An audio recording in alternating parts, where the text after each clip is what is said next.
we call bailing out the nation from its COVID quagmire, and then rebalancing our economy for a sustainable Philippines.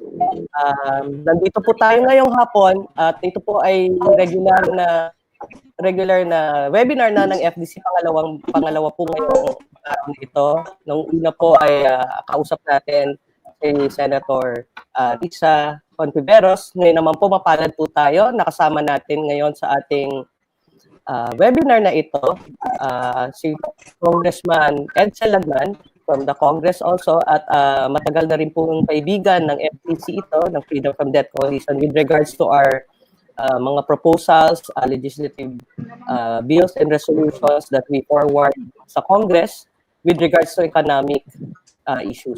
Ngayon po, dahil nga po naka-COVID pa rin tayo, dito sa Metro Manila ay tayo po ay modified na or GCQ, General Community Quarantine, and yet andyan pa rin, marami pa rin mga problema at lockdown. At kasabay ng mga lockdown na ito, alam naman po natin ang pinakamalaking problema ang hinaharap na natin, at hindi lang ang Pilipinas, kundi pati sa buong mundo, na ang pag-slowdown ng economy, kahirapan na naranasan natin. So, ngayon po, makinig po kayo sa 2 oras. Hanggang 2 oras natin webinar, will be listening to our speakers. As I mentioned, we have our Congress Representative, and then, hi sir, good morning. Good afternoon po. And then we will also have our President Reneo, the President of FDC, with us to talk and to share ano po yung main points ng FDC na mga propositions niya in helping to respond to the COVID pandemic. And then also, after Sir Rene, we will be having Princess Cemento, our former president and head of the Women Health, with us. Together with her, we also have Miss Raquel, lead convener of SPEL. Later on, spell out na lang po yung spell. Medyo mahaba kasi. So, and then, after ni Ma'am Raquel, we also have our representative from a regional chapter in Western Mindanao, Gonzales. We have with us Professor Lucia Piedad, representative of the Women Committee, the FDC Women Committee, but she's also a professor in Asian Studies and of course PhD director and advocate po natin ng public health. So later yan po rin yung kanyang mga babanggitin. So yun po, with all those speakers, abangan nyo po ang mga sasabihin, pero for now, diretso na po tayo. Ano ba ang sinasabi ni FDC at ano ba ang mga mungkahin niya para tugunan ang ilan sa mga problema na pagbagsak ng ekonomiya. We are really bound to have a future that is so uncertain. But we hope that we can contribute as an organization together with the Congress to help out how to go about. So, with not much ado, let's have Sir Reneo for the first part of the propositions of FDC.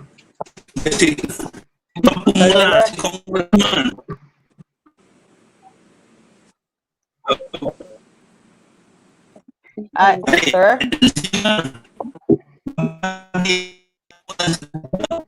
Okay, sorry. Nadali ko po, pasensya na po. Sorry, si Congressman. Apo. We want to have a brief welcome from Sir Edsel Lagman. Sir, sorry. Congressman, can you have a short...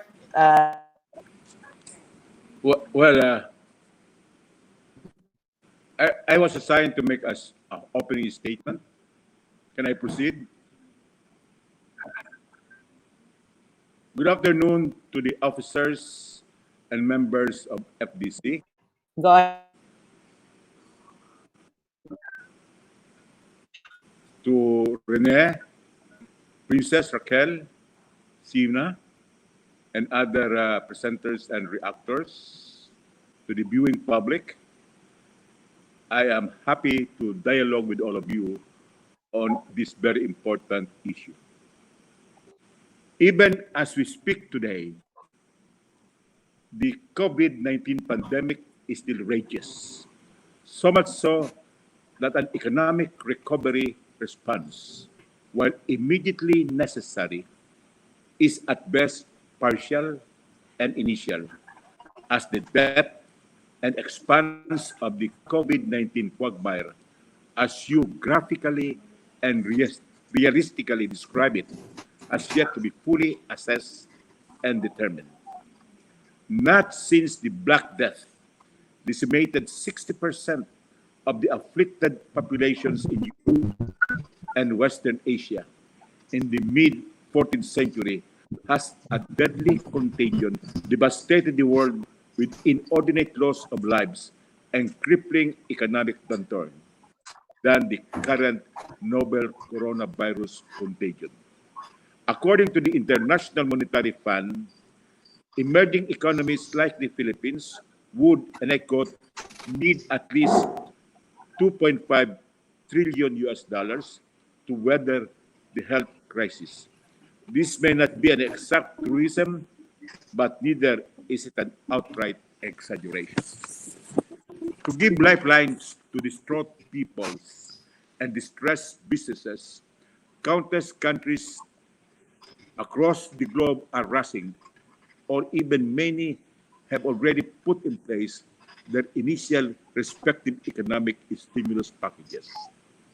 It is in this light that FDC's forum on bailing out the nation from the COVID quagmire, a whole of society approach towards rebalancing for a sustainable economy, is both timely and imperative.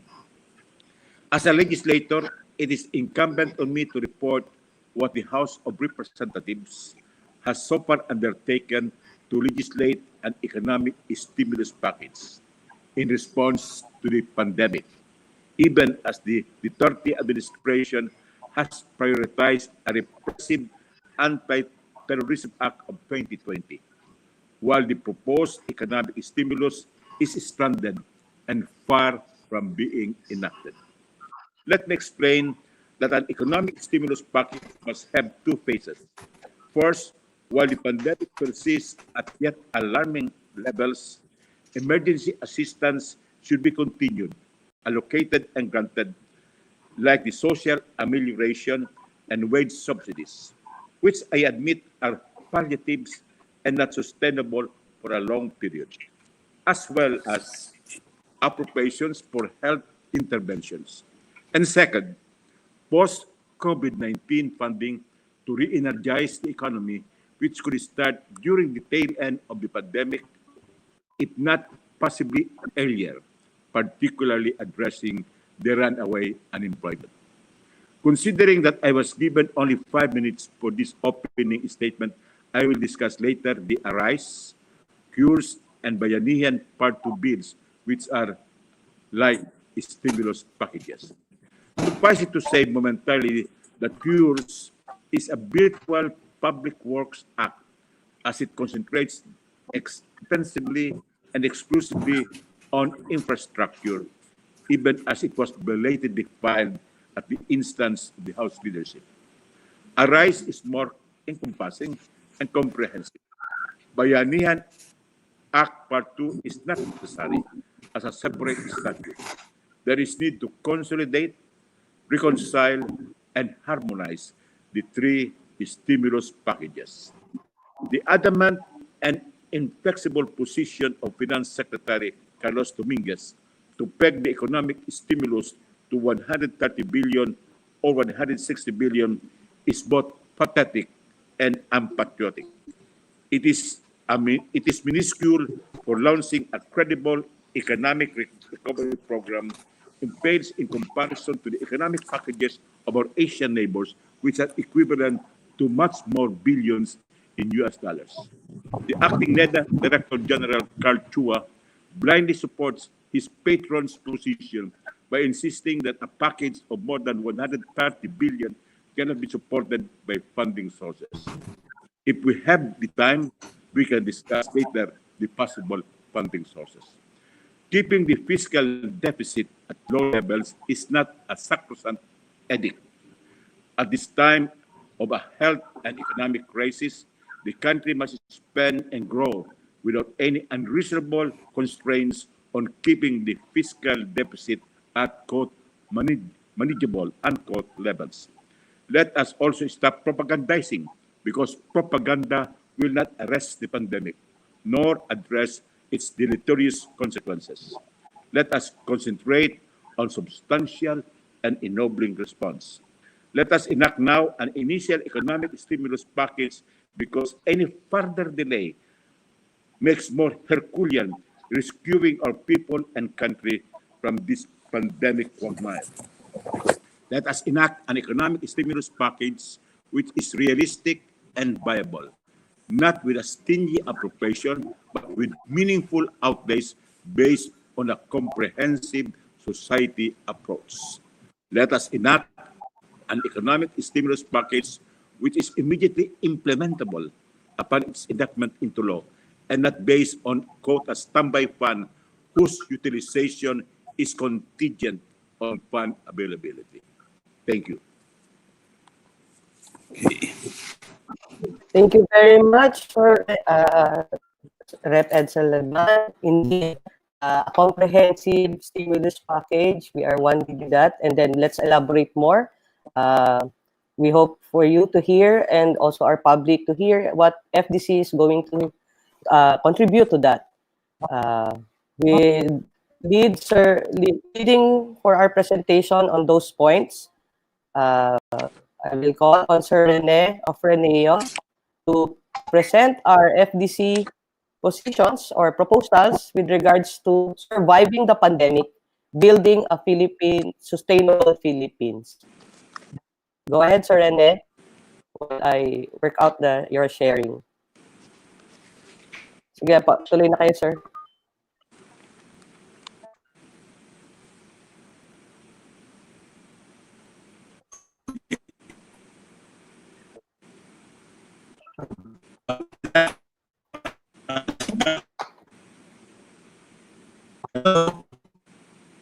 Yes, sir. I can hear. We can hear you. Mahina.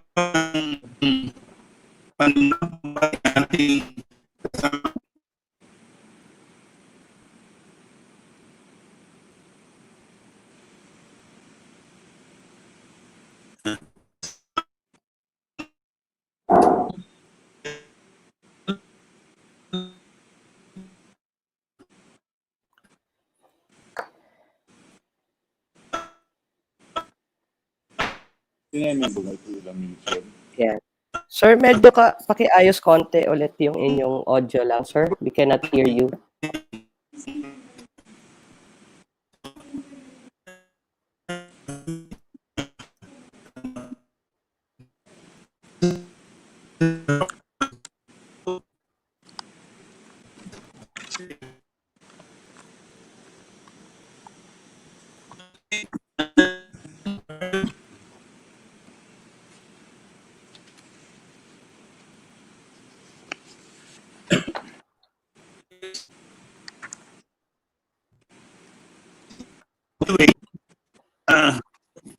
Even without the PowerPoint, pwede ako magsalita, mga kasama. At napakaganda. Can you hear me, guys? Can you hear me, Congressman? Okay. Yung pong binanggit ni Congressman is very timely. Ang aking pong trabaho ngayon ay mag-introduce ng magbigay ng dahilan kung bakit ginagawa ng Freedom from Death Coalition ngayon itong presentasyon ng kanyang na survival program para sa Pilipinas at development program sa nakaugnay ng survival program.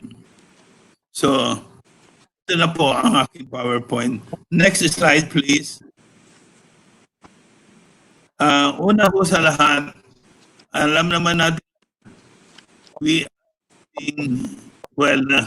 itong taon na ito, 2022 hanggang 2022, ay years of living dangerously. Sapagkat po, walang madedevelop na vaccine at remedy sa pandemic. This year, it will take at least 2 to 3 years. So there's so much uncertainty globally at dahil dito, meron tinatawag na mga turmoils, social, economic, and political, kahit yung nangyayari sa Amerika na Black Lives Matter, to a certain extent, connected sa krisis na bunga ng COVID. At yung mga problema na nararamdaman nila, pumuputok kasabay nitong unrest sa issue ng racial discrimination. Next. Susunod po. Sinabi na po ni Congressman, yung IMF, ang IMF nag-declare na nung last month na we are in the worst recession. Hindi man tinatawag na NEDA, dineclare na nila may recession na ang daigdig. And recession is worse than the global financial crisis, worse than the Asian financial crisis. It's worse, it is equal to the Great Depression of the 1930s. Noong 1930s po, isa sa bawat Amerikano walang trabaho. So, but at the same time, dahil po sa pandemic, kitang-kita sa pagbuo ng papel ng WTO at saka ng ideology ng neoliberalismo. Ang Director General ng WTO nag-resign. Ang si Trump hanggang ngayon ina-ignore niya yung mga rules at saka mechanism ng WTO. Sinisira niya yung dispute settlement system ng WTO. At ang global value chains ng multinationals, nakakabit po dyan yung ating mga electronics, auto parts, assembly, at yung sinasabing Factory Asia, crumbling. Ang mga bansa ay naging protectionist. At ipinakita rin po ng COVID na nahirapan ng mga bansa katulad ng Pilipinas dahil hindi ready ang kanyang public health system dahil niyakap natin sa neoliberalismo yung privatization, deregulation, liberalization. So what's happening globally, we have the 3 Ds, debt, depression, and debts. Utang. Everywhere. Ang may problema sa humanity today, divided ang daigdig, pero walang development complex na pinagkakaitan how to get out of the pandemic. Next. Ang ating pong ekonomiya, kitang-kita naman natin, lumulbog, sinking. Yung pong projection na 6.2% growth rate, ay ngayon tinatala na nila minus 3%. Pag minus 3% po, kasi depression na yan, hindi lamang recession. At ang nangyari sa lockdown na naranasan natin lahat, nagsara mga negosyo, tinamaan din ang mga trabaho. Ang dami po niyan. Kung kaya po, doon sa nilabas ng PSA, Philippine Statistics last week, ang ating unemployment 17.7%, the highest magbuhat noong 1940s. Pero noong 1940s, katatapos lang po ng gyera. Kaya ganun kataas. And through unemployment higher, at ang kinatatakutan po natin ng gusto, itong mga tagapagligtas ng ekonomiya, mga overseas Filipino workers, nababalita natin kabi-kabila natatanggal sa trabaho. May nagsasabing 250,000, may nagsasabing baka 1 milyon na ang bilang nila.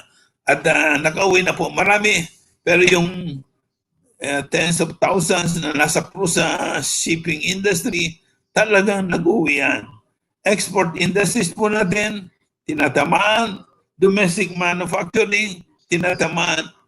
MSMEs, agriculture, tinatamaan.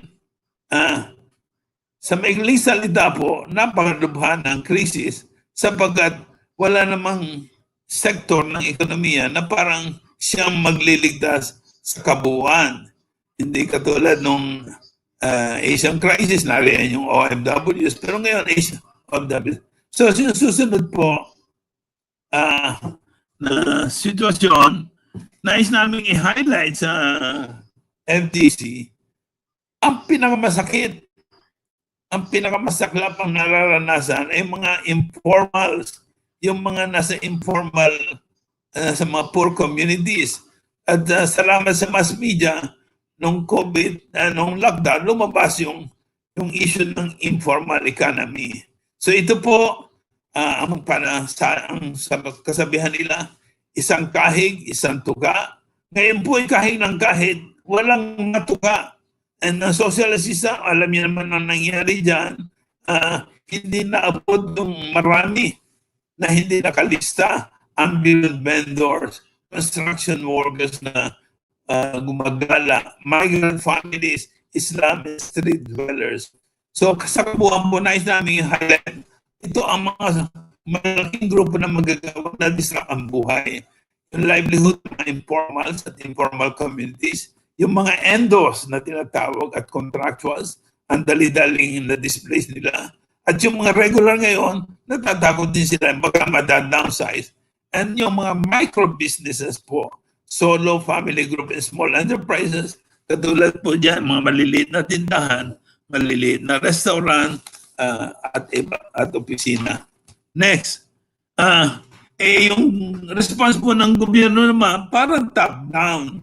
Alam po natin, napaka-painful yung lockdown na nangyari ng Marso, Abril, Mayo, at to a certain extent, itinutuloy ngayon sa GCQ. Pero kitang-kita, during the lockdown, we have a broken public healthcare system. And we don't have a public system for the delivery of basic essential goods. Again, product po yan na tinatawag natin obsession with privatization under neoliberalism. Of course, nagkaroon po tayo ng ang gobyerno ng bayanihan, bahuan. Hindi ko na tatalakayin yan. May mabuti, pero meron din mga problema dyan sa bayanihan niyan in terms of poor organization. Alam natin lahat yan. Susunod po, sa ngayon, next, sa ngayon po, pinag-uusapan yung Bayanihan 2 at yung iba't ibang stimulus packages na binanggit ni Congressman, tatlong proposal. Okay naman po yung mag-stimulate ng economy, pero dapat maliwanag ang direksyon at maliwanag ang talab nito. For example, bakit sinasabi nila yung bagong tax law na nag-i-encourage ng foreign investment through CREATE, uunahin. Sabi, sino ho ang foreign investor na mag-i-invest sa panahon na sa buong daigdig lahat ay umuurong ang mga multinational fund? And then kung makakreate yung manager, matatagalan. Bakit hindi unahin ang stimulus sa pagbabangon ng mga kabuhayan ng mga informal, sa micro-enterprises, small and medium, mga magsasaka at ng mga poor communities. At ang gobyerno po talagang utang ng utang na naman, mababa ang debt to GDP ratio, but ayaw niyang hawakan. Kibuhin yung 800 billion plus debt service for this year. And next year, kulang-kulang sa 1 trillion po yung debt service. Pwede namang i-justify yan at yan ang ginagawa ng maraming bansa ngayon. Suspend muna. And then yung build program, itinutuloy, okay po sa amin, pero yung build, itutok po sa mga urgent infrastructures kailangan ng mamamayan, lalo-lalo na sa mga urban poor. I-suspend yung mga expensive build. And then, At sa panghuli ho, pinagtataka namin, bakit itong buong kabuuan ng government response nakatali sa participation, leadership ng military at police. At ngayon, pinupus pa yung anti-terror law. Hindi ho ba sa panahon ng krisis, ang dapat mangyari, immobilize at actively involve ang kabuuang lipunan, ang citizenry. So, sa kabuuan po, bilang tatapos, nais po namin sabihin na ulitin, ang ating bansa ay dumadaan sa napakatinding krisis. May mga hindi naman namin sinasabing lahat ng walang magandang ginagawa ang gobyerno. Meron po, pero kulang sa boldness, kulang sa vision, and then at naniniwala kami na ang krisis, dahil walang solution pa yung COVID, magpapatuloy hanggang sa 2022. Sinabi na po ng ILO, kalahating mahigit sa 1.5 billion na manggagawa sa daigdig affected, at madadagdagan pa ho yan.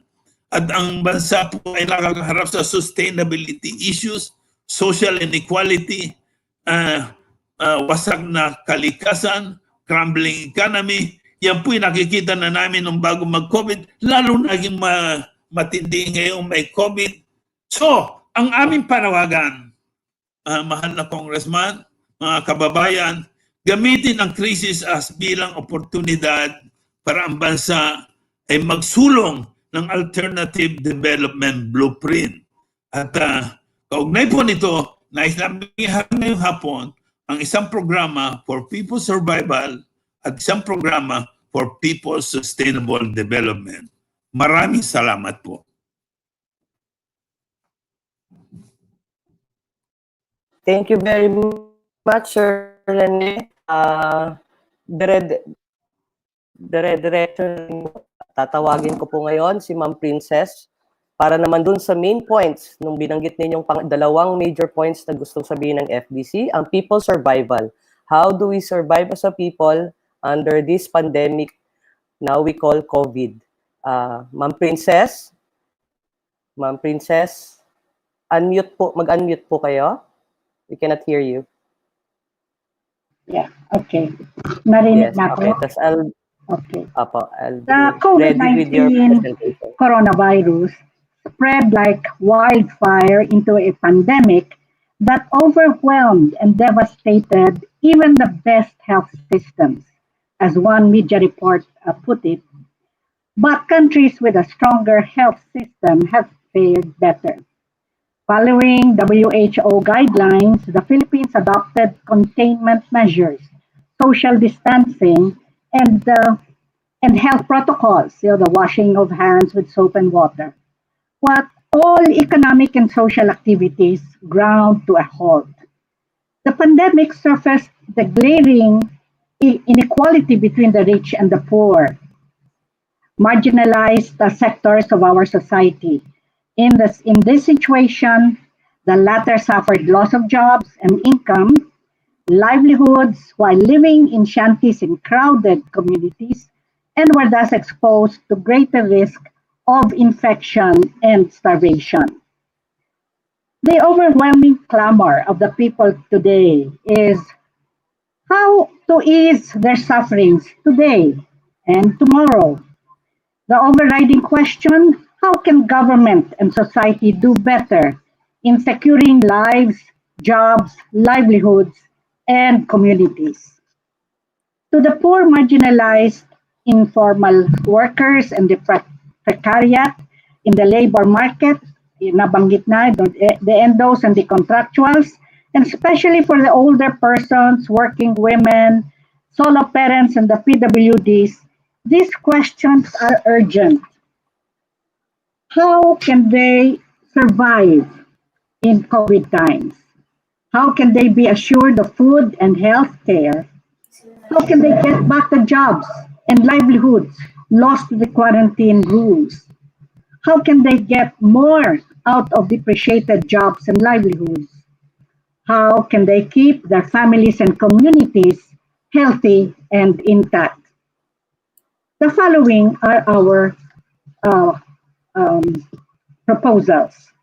Number one, on the health sector, on the health system, we urge the government Hindi to use the universal healthcare law in the fight against COVID-19 and in rebuilding the broken public healthcare system, which includes the needed health personnel, health facilities, infrastructures, and materials and supplies in all provinces of the country. We stress that the rebuilding should address not only the COVID threat, but also the non-COVID essential health services, which include sexual and reproductive health programs, and for victims of gender-based violence. After all, the pandemic does not stop pregnancy and childbirth, nor violence against women incidents. In fact, quarantine conditions may even encourage or aggravate their occurrences. This healthcare rebuilding should also serve as a platform for the realization of the universal healthcare law implementation, which emphasizes the importance of primary health care. This means strengthening nationwide of community-based health systems, expanding community clinics, ensuring health personnel in each barangay, that means doctors, nurses, and midwives, and training and orienting communities on health promotion and preventive health care. All barangay health workers should be given regular compensation and access to higher levels of health training. The rebuilding of the public healthcare system can serve as a platform for the development of an industry dedicated to the production at home of PPEs and other health materials. The country should stop depending on imported health supplies, especially those that can be manufactured in the Philippines, such as masks and ventilators, and which can create jobs for our own people. All barangay health workers should be given regular compensation and access to higher levels of health training. Full protection and ample compensation should be extended to the health workers in both the public and private hospitals. Medicines, hello, can you hear me? Yes po. Hello, you can hear me? Okay. Yes, go Medicines ahead. should be readily available, accessible, and affordable. The government should find ways of supporting the hospital expenses of COVID-19 patients, as well the government and the private sector should make COVID testing free and available to people, all returning workers, and those applying for jobs. There should be continuous public information and education on COVID-19 and other communicable and non-communicable diseases. Proposals for the privatization of government hospitals and facilities should be formally junked. What is clearly needed is the establishment of more public hospitals and clinics that are able to provide reliable and affordable medical services nationwide. Universal healthcare should give proper attention to the rising trend of mental health problems brought about by poverty conditions, frequent natural calamities, and the impact of the current pandemic. A vital support to the health system is the presence of water, sanitation, and hygiene infrastructure. Number two, jobs and the incomes creating program for the displaced, unemployed young graduates and out of school youth looking for work. Given the massive unemployment and underemployment in the country today and the weak global demand for overseas workers, the government has to perform its role as the lead job creator through Keynesian-style government spending on job-creating infrastructure and government projects. We propose a tweaking of the government's Build program in support of the rebuilding, fortification, and development of the communities of the poor and the informals, be they in the urban or rural, upland or coastal, or peri-urban areas. Tens of millions of jobs can be developed given the weak infrastructure in these areas and past government neglect for such infrastructures. For example, better pathways, multipurpose community centers, strengthening of dikes, cleaning of esteros, better barangay roads, etc. Tweaking of the Build can be accompanied by the redesigning of the CCT program, that is, allocate more funds for cash for work, such as cash for environmental renewal work, cash for building infrastructures, and cash for building better communities. A special advocacy of the Freedom from Debt Coalition is the promotion of women-led community-based solidarity economy, which connects people in the productive consumption production economic networks.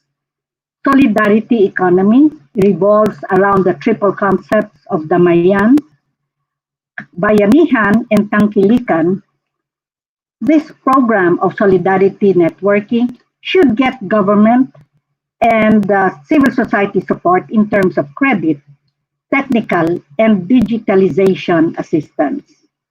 Number 3, assistance for the weakest and most vulnerable. For communities and families in dire situation, the social amelioration program should continue.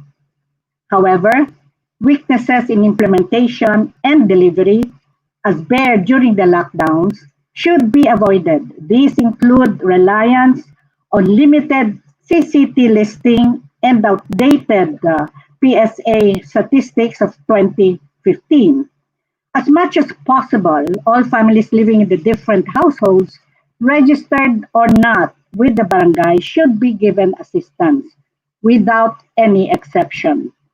The street dweller should be given special attention by the LGUs and should be given decent alternative domicile. Community kitchen can be set up in the most depressed communities or sitios, including those in the impoverished coastal communities. Landless rural poor, such as the seasonal rural migrant workers, also deserve special attention. Very often, they are invisible to the DSWD because they move from one workplace to another. Once the schools at the basic level are open, school feeding should be intensified, especially in poor communities nationwide. Junk food such as instant noodle soup should be banned. Number 4, rebuilding livelihoods, micro-enterprises, and supply chains. The supply chain problems related to the delivery of farm goods to the market has been there during the breakdowns. Road closures, checkpoints, security frisking, and bans on public transport have devastated small farmers and viajeros. This can be corrected by better government farmer CSO coordination on how to ensure the smooth flow of output and inputs. The supply chain bottlenecks above also apply to the situation and problems encountered by small businesses in various towns and cities. Debt relief and assistance in enterprise rebuilding, that is, fresh credit and assistance in going digital, are welcome. And so is tax relief.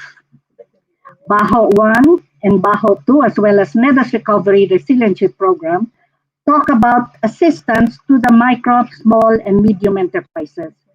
Fine. But what is forgotten is the millions of informals that who have their own livelihoods, which are generally unregistered as formal enterprises. There should be a full-blown program to help the informals rebuild their livelihoods. Very often, the livelihoods of the informals, street vendors, are the ones subjected to rough quarantine and police controls. Number 5, on the returning OFWs. The situation of displaced migrant workers is truly dire. Both the DFA and DOLE should craft a holistic program of reintegration, which should include transition adjustment assistance, listing of their skills, and possible matching with business and infra development projects at home, and so on. This is not easy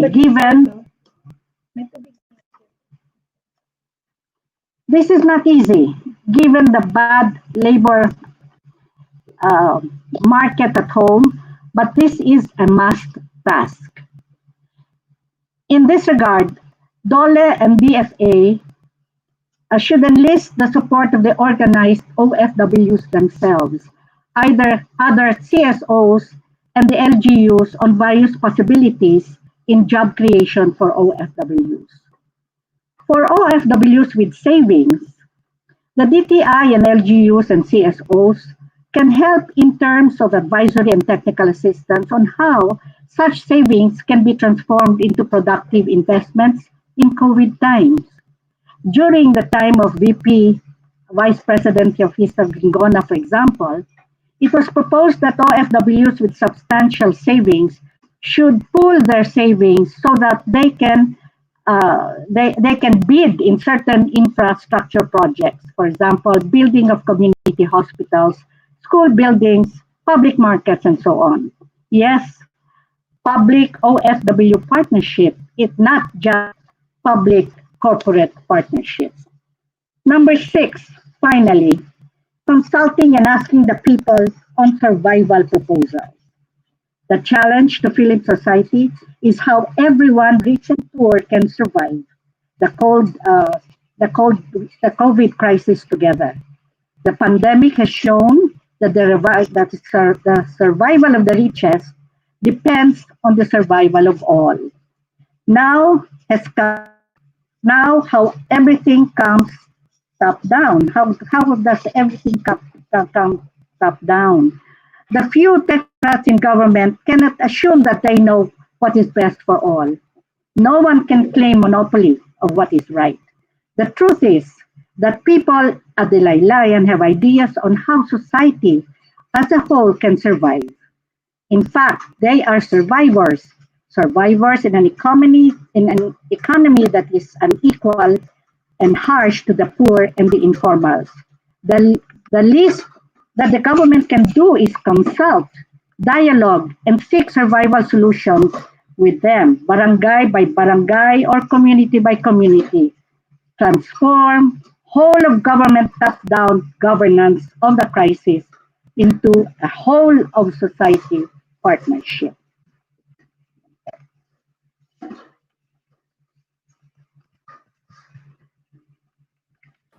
Okay, Ma'am Princess, thank you very much. Are you going to put in a little or no more? Hindi na. Okay, At the end. maraming salamat, Ma'am Princess. So, next po, pakinggan natin yung second of the major proposition also of FDC with Miss Raquel Castillo, the lead convener of SPEL and also one of our board members. Ma'am Raquel, are you ready?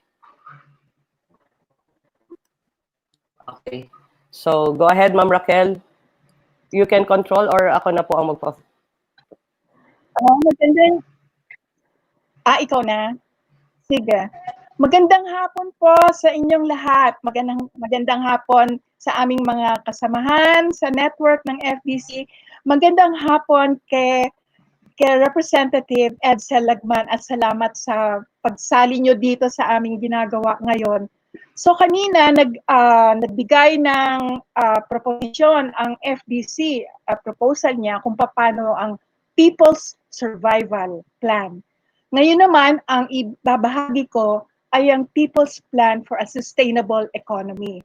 And ang aming pinupush dito sa FDC ay Rebalancing the Economy.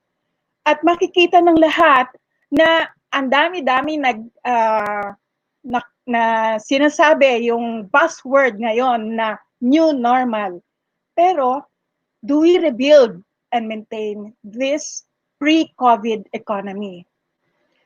Ang dapat nating tandaan ay itong ekonomiya na ito has already been crisis-ridden even before the global pandemic.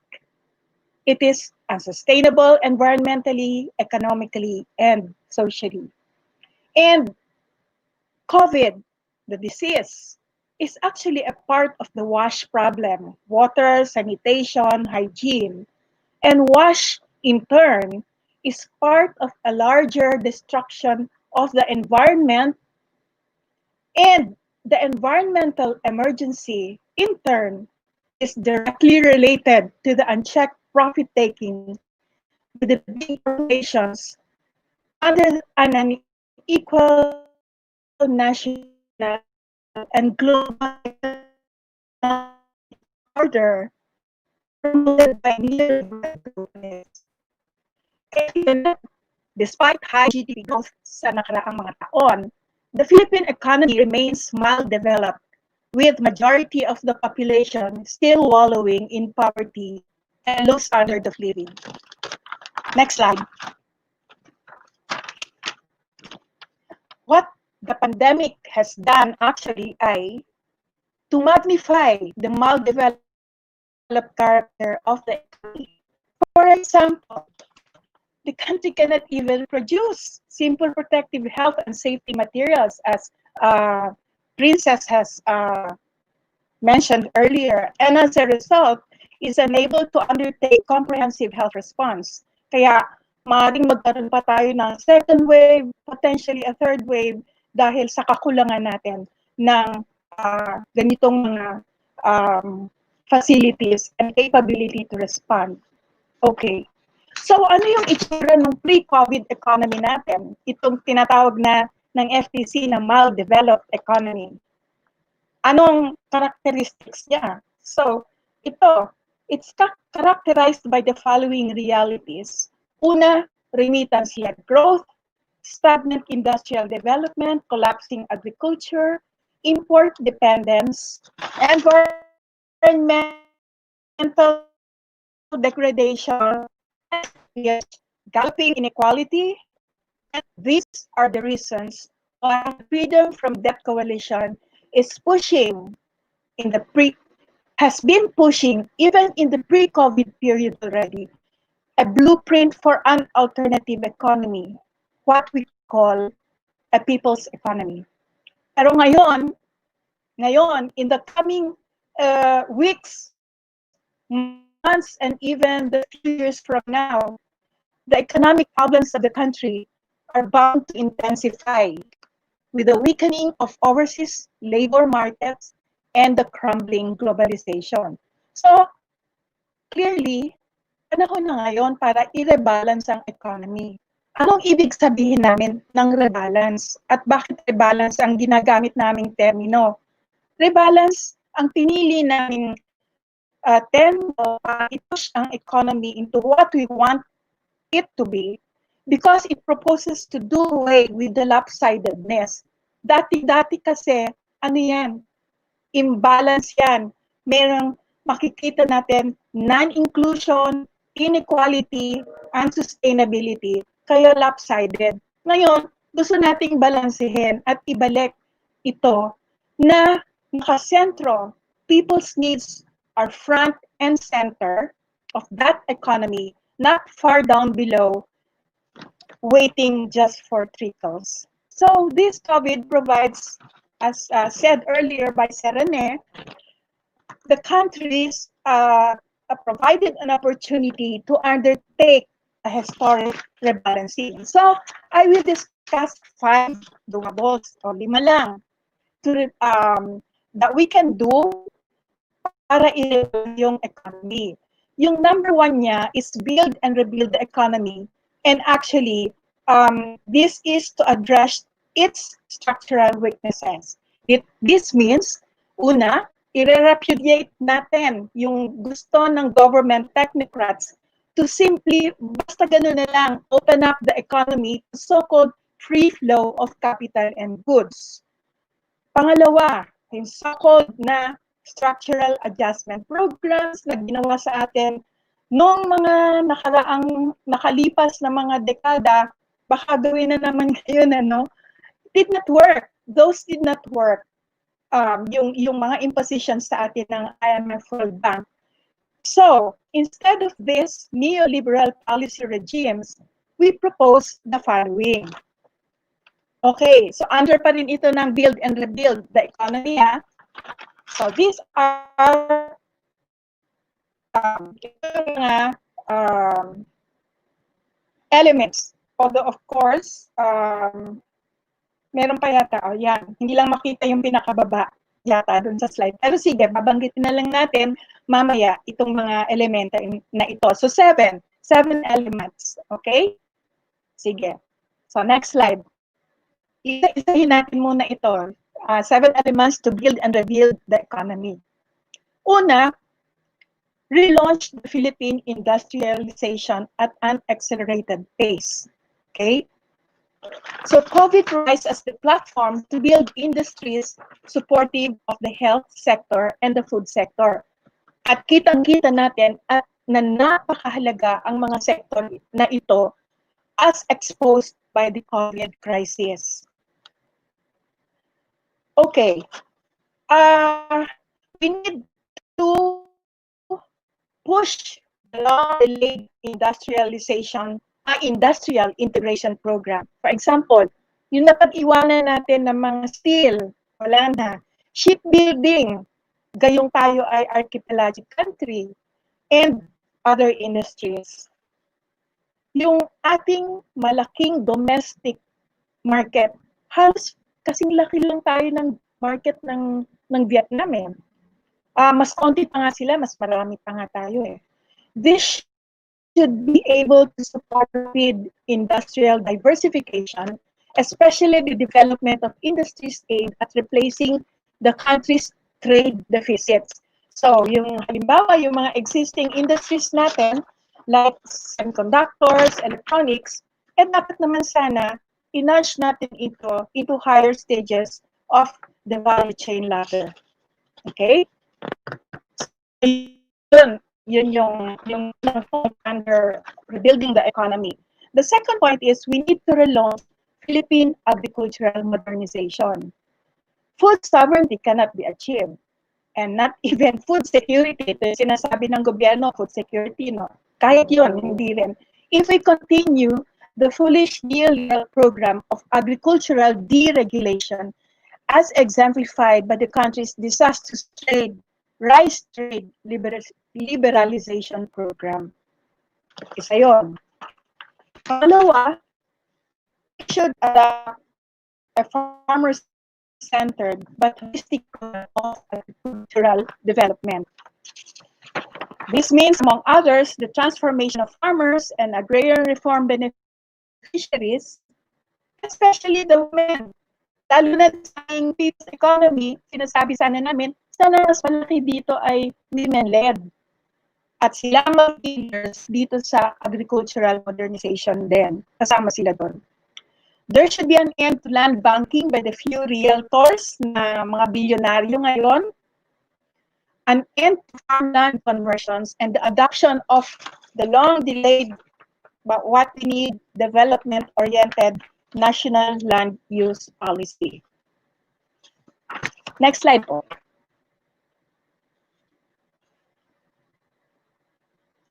Okay. Sa pag-build ng economy ay kailangan din nating i-rebalance ang ating trade policies in support of the new industrialization and agricultural modernization na nabanggit ko na. Kailangan calibrate ang trade policies at the regional and global levels. Next point. At ito, nabanggit na kanina, small, medium enterprises sector na tinitignan natin na in a way, siya ang backbone ng economy. With COVID, kitang-kita, itong mga ito, pag hindi sila digital, hindi sila interconnected, o anong mangyayari sa kanila? So they're now being asked to go digital. And then dapat tignan yung importance of fostering value-adding linkages between and among these economic actors. Maliban doon, stronger support in terms of credit and market development. Ano nga ba yung sinabi nila? Yung sinabi ng DTI, magkano yung ibibigay sa mga maliliit, micro and small in terms of loans? Lalo na yung sa micro. Yung sa micro daw, dapat mayroong mga trillion ba?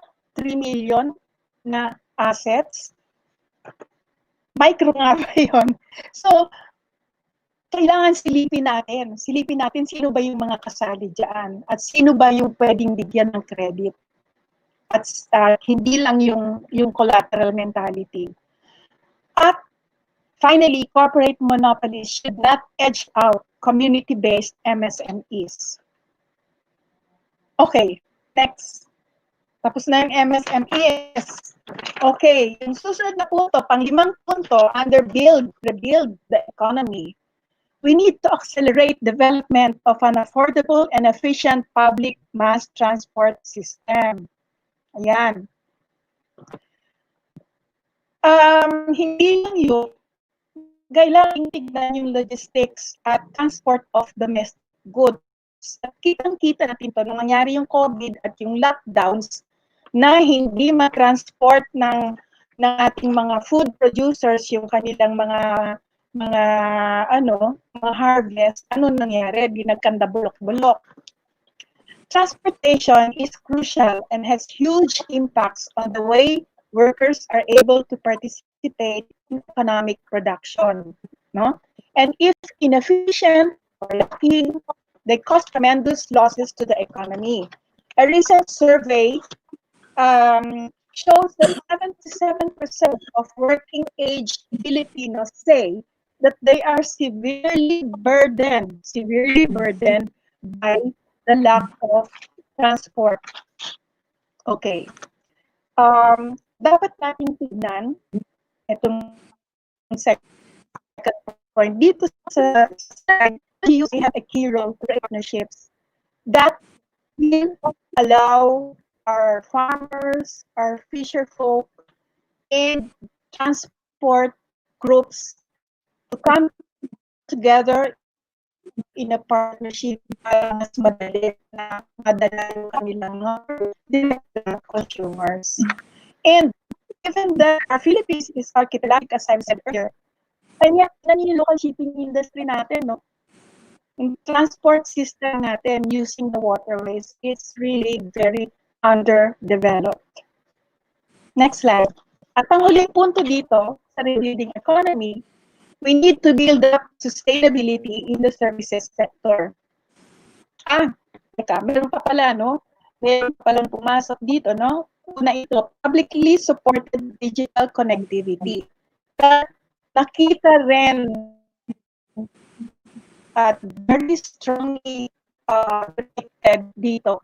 Lumutang na issue dito during the lockdowns na napakahalaga na interconnected tayo at mahusay ang provision sa atin ng public access to the internet.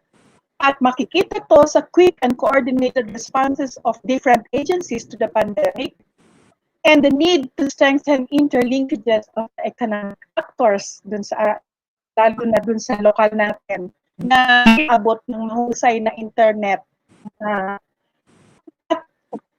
Dagdag pa dito, makita rin natin ito, yung pinoproblema ngayon ng DepEd na hindi siya makaprovide agad-agad ng multimodal provision ng education and training by way of e-learning or distance education. So, nakita natin to. And then, yung susunod dito ay yun na. Build up sustainability sa services sector natin and address the needs of the large informal sector of the economy. Binanggit na yan kanina. So, COVID has rendered service industries really weak. Bagsak ang tourism, bagsak ang retail industry, yung mga malling, bagsak ang entertainment industry. So, paano yung service sector na yan? In the case of tourism, maganda siguro tignan na natin very seriously for a lot of them to shift focus on ecotourism. Yung iba naman ay mag-linkages at mag-cater sa domestic market. Okay, what else do we have to say about this? Part of the service sector is the large informal economy. These services can be modernized if the government, together with the citizenry, focus on greater attention not only on strengthening the livelihoods, but also general upgrading of their communities. Kasi kung palpak yung itsura ng communities mo, palpak din ang mangyayari dun sa iyong isi-set up ng mga livelihoods. So, yun po. Okay. Now we go to, binanggit ko kanina, isa pa lang yan. That's the first doable. Pero papasadahan ko na ng mas mabilis ang ating, the rest of the 4 other doables. No? Yung pangalawang doable, making the economy green or greener. Yung jobs creation natin na kailangan natin ngayon. Dahil ilan nga yung ilan nga million daw sinabi ni Congressman Excel na mawawala, na-decimate ng mga at tumaas na unemployment. Pero kung meron tayong adoption ng various environmental measures, baka mag-create ito ng mga jobs. Lalo na pag-shift natin sa renewables. Marami pa yan, pero hindi na babanggitin itong mga area na ito na binabanggit na pag-clean up na lang ng mga basura natin marami yung mga pwedeng gawin na siguro pwede natin i-discuss later. And then, pangalawang punto, upgrade nga yung mga depressed communities natin around the country. At yung ating binanggit na ni Princess kanina, tweak naman yung build program natin. Bakit yung infra natin, mega projects na para sa nagkikater sa business sector? Saan yung nakikita sa ating mga communities to give them facilities, better school buildings, better playgrounds, etc. para maging mas resilient ang ating communities. So, yun yung second doable ko. Okay, next. Yung third doable na discuss na rin kanina, sinabi natin genuine bayanihan kailangan.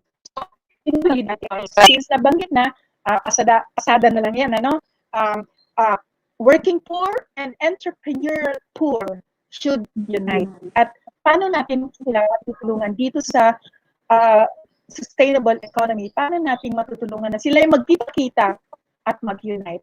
Next po.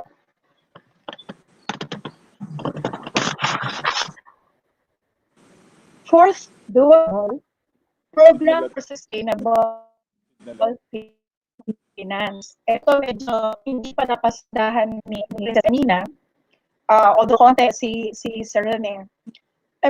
Pagka meron kang pinupush sa sustainable economy, syempre, mangangailangan naman siya ng program of sustainable finance. Di ho ba? Saan manggagaling ng sustainable finance na yan? Sa ngayon, yung pangsagot dun sa People's Plan for Survival, ang tinitignan natin, uutang. Ang daming uutangin. Nakikita natin sa Javier, kano yung pinaplano. Kinakabahan tayo kasi 9.57 trillion ba yung nababasa natin diyan. Ang sabi ng gobyerno, huwag mag-alala kasi mababa naman yung debt to GDP growth natin. Yung ratio, debt to GDP ratio, nasa 40% lang daw.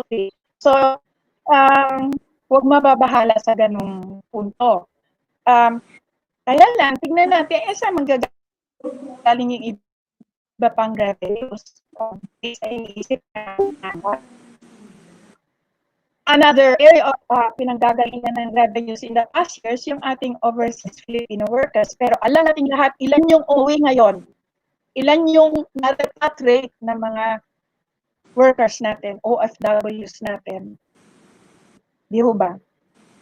So NEDA has announced already, it is not capable of funding the 1.3 trillion stimulus law na kapapasa lang ng Kongreso nila Representative Lagman. And sinabi na ni kanyang Director General,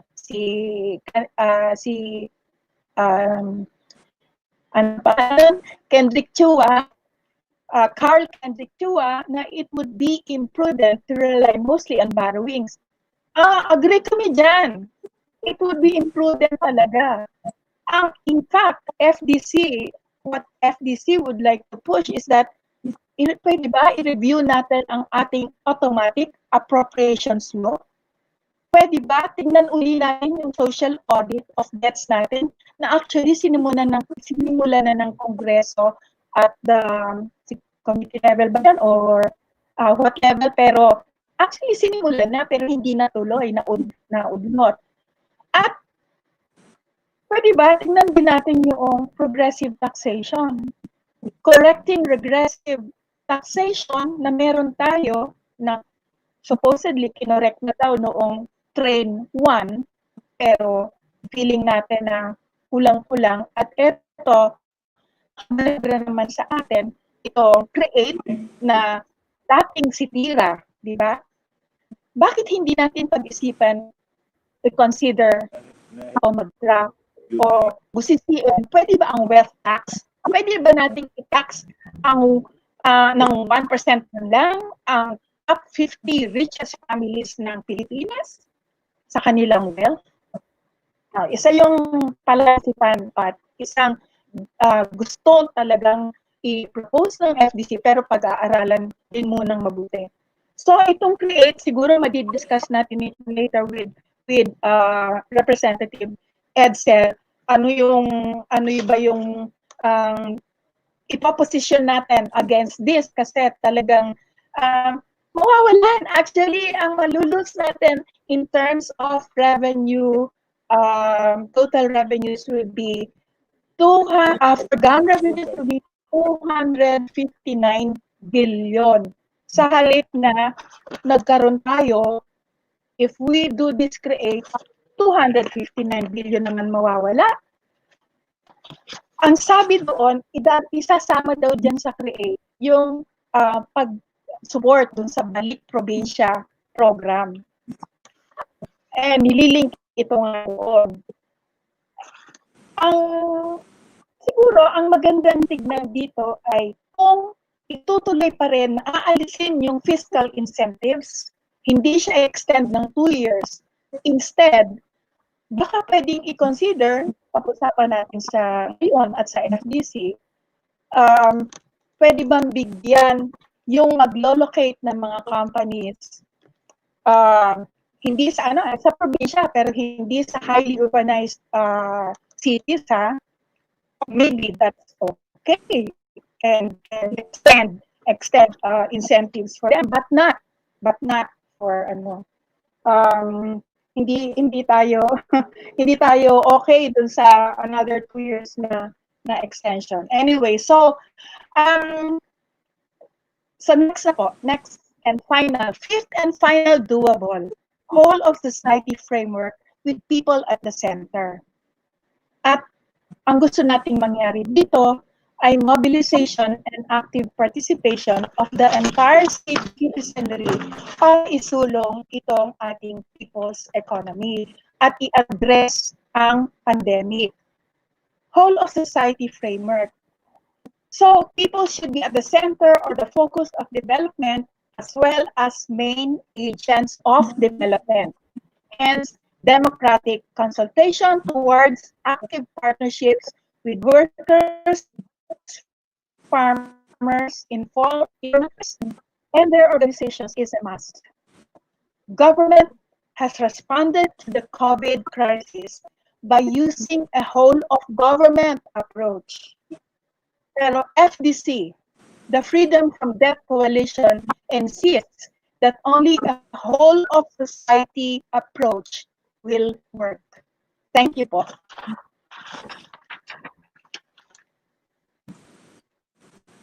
Maraming salamat, Ma'am Raquel. Okay, medyo marami na pong puntos ang nabanggit natin, 2 major program, and within those programs, ang daming naipasok natin na may 5 doables sa sustainable finance, and then there's the highlighting also nga po yung suspension ng debts, etc. I hope Sir Edsel got that all, and we can now open this portion where you can react and what do you think about our proposal, sir? So you can, kayo na po, sir. Viable po ba yung mga pinagsasabi namin dito? Thank you, sir. This is a reaction to the presentation of Rene, Princess, and Raquel. But let me start by saying that quagmire is an upward for the situation the national economy is currently in. We can only hope the quagmire is not as bad as the Serbonian bomb after Lake Serbonis in Egypt, which is said to have swallowed a whole army. It is almost impossible to extricate oneself from a Serbonian bomb. In the area of public health and COVID, it is unclear whether the Philippines is currently in the first wave or the second wave of the pandemic.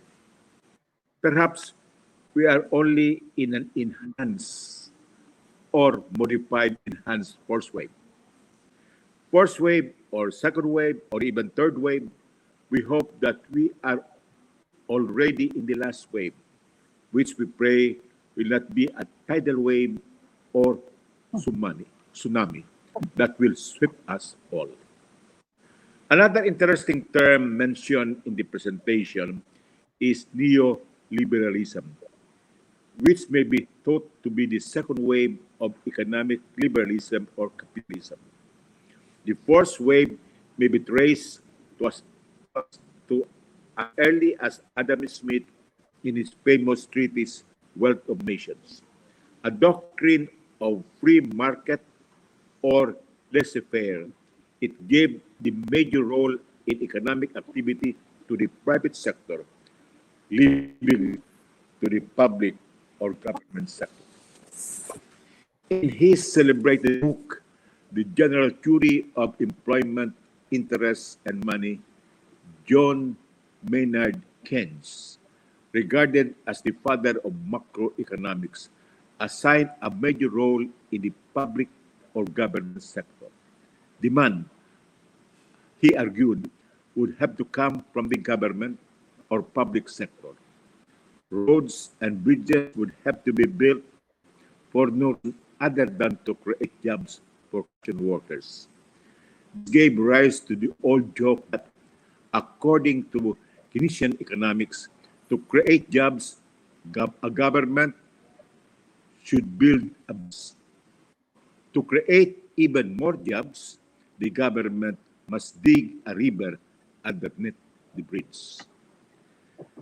In the current relief stage of the government's COVID response, Keynesian economics is in the form of Dole's Camp, or what is known as COVID-19 Adjustment Measures Program, and TUPAD, Tulong Panghanap Buhay sa Atin Disadvantaged Displaced Workers Program, as well as DSWD's Social Amelioration Program, or SAP. The government also plans to hire thousands of contract tracers. Keynesian economics will be in the form of stimulus packages in the later recovery and resiliency phases of the COVID response, initiated by the government, but with indispensable private sector and citizen cooperation. Keynesian economics is imperfect, especially for less developed countries. Demand may always be met by supply, in which case the increases in production, employment, and income will not materialize. It may instead result in inflation. Hence, the motivation to go back to economic liberalism, where the private sector is once again dominant. Critics, however, noted a, perve- a, per, a, per, a perversion in the variety of economic liberalism, neoliberalism that emerged. Neoliberalism in the domestic economy is associated with free market trade, deregulation, privatization, lower tax for the wealthy, and reduction in welfare services, all of which are not compatible in having a reliable response to COVID-19 pandemic. Let us go to the other points in the presentation. The, the, simil, the similarity in the economic conditions the last years of the Marcos regime. The economy in 2020 to grow negatively as it did in years. There is, however, a dissimilarity. The current inflation is mild compared to more than 50% inflation ratio in 1984. But there is the inevitable unfolding grim scenario where due to the lockdown periods of the ongoing COVID pandemic, most households are prevented from earning a living, are forced to subsist on savings and personal loans. Their demand for cheap food is that even compete among themselves, limit purchasing power of buyers. The presentation likewise mentions the government's so-called four pillars and notes the weaknesses involves the DOH has problems in mass testing, tracing, and monitoring, as well as in the leadership of itself. Vulnerable security of available for wage subsidies. Less attention is paid to pillars where there are also weaknesses. In a recession situation, policy is generally passive. Fiscal policy, which involves government expenditures and taxes, may be more efficacious. I think you expect me to react to the proposed suspension.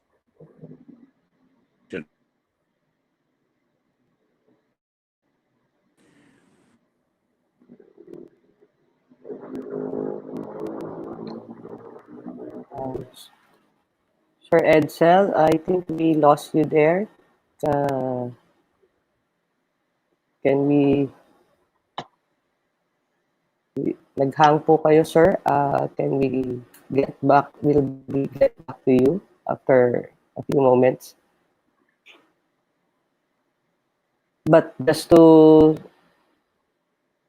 summarize a bit, yung mga binanggit na po, we'll get back to Sir Edsel. Ayan.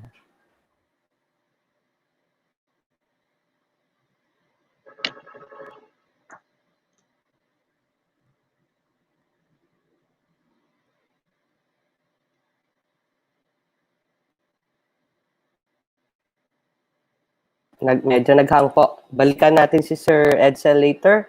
Meanwhile, I would like to recognize lang muna po yung ilang mga pumasok habang hinihintay natin si Sir, and then we'll go to the next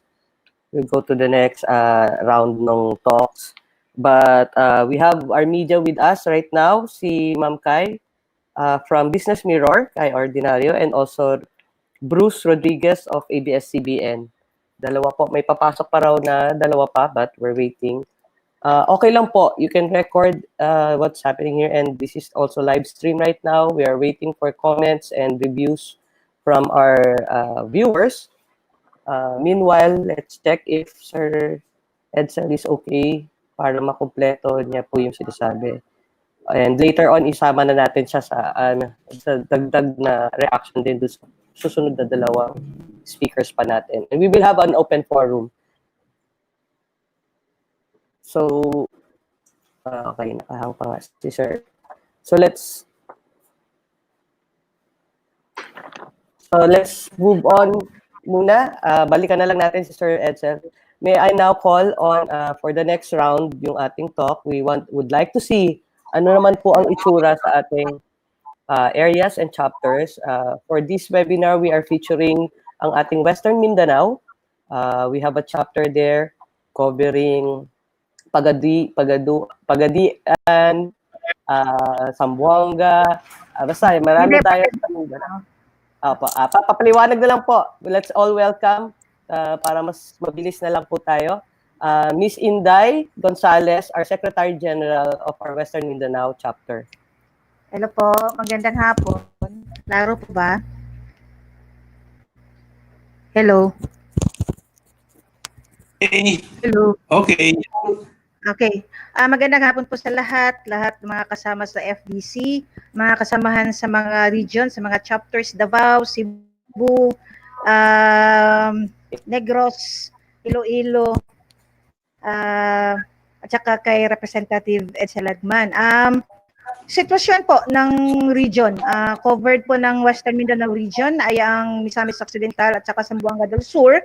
Ang sitwasyon po natin ay hindi naman siya overwhelming yung number of cases ng COVID. Pero most of the cases po ay hindi po local transmission. Karamihan po galing sa Cebu, yung mga pasyente, yung mga galing sa ibang lugar, yung mga mga OFWs na bumabalik sa mga probinsya na Misamis Occidental. So, isa sa mga problema din dito sa area namin ay yung sa testing facility. So, ang layo pa ng testing facility namin. Wala dito kung magsa-swab test ka, ita-transmit pa siya ng Cagayan de Oro, tapos dadalhin pa siya ng Manila bago pa siya po malaman yung result, ibabalik dito sa amin. So, kain pa siya ng maraming oras, maraming araw. So, yung mga communities, no? Yung mga communities na nandoon yung mga positive patient ay mapaparanoid na, no? Mapaparanoid na maliban doon sa mga pamilya din na dahil sa mahirap yung sitwasyon dahil positive yung kapamilya nila hindi rin sila makatulog or gano'n, parang yung sinasabi ko na paparanoid na rin. Tapos siyempre affected ang lahat dahil magiging mas stricto yung area. So yung absence ng testing facility na mas madali sana, yung isa yun sa mga naging problema. Plus, yung mga pinag-uusapan kanina, i-affirm ko lang yung mga economic uncertainties, no? Yung sa mga displaced na mga workers, displaced lalo na doon sa mga sa mga, halimbawa, sa yung mga malls na nagsara, yung hindi naman kalakihan na mga malls ay nagsara talaga sila 100%, maliban doon sa mga medyo may kalakihan na mga mall na nag 50%. Pero marami pa rin yung mga na-place. So marami pa rin yung mga no work, no pay. Kahit doon sa mga offices, kasama na doon yung mga LGUs, nag-skeletal sila. Marami din kasi sa ating mga LGUs na mga GOs, na mga job order workers. So affected din sila dahil no work, no pay din sila. Tapos, isa pa doon, yung sa transportation, stricto masyado. So yung mga naka-skeletal, yung mga affected na nga yung mga income nila dahil mas kukunti yung kita nila dahil affected yung transportation, limited lang yung capacity, mas nagmahal. So mas kukunti na yung income nila, mas kukunti pa siya dahil nagmahal yung transportation. Dahil dito naman sa amin ay wala namang masyadong mga plantasyon. So farmers namin, all farmers lang. Small farmers affected din dahil ang problema isa sa mga challenge dito sa mga chapters o dito specifically sa amin. Ang government parang siya reactive, hindi siya proactive. Halimbawa, parang ang iniisip lang parang ang iniisip lang ng gobyerno, paano siya kailan o ano yung ibibigay niya na ayuda, hindi yung paano kaya makasurvive ang mga tao, no?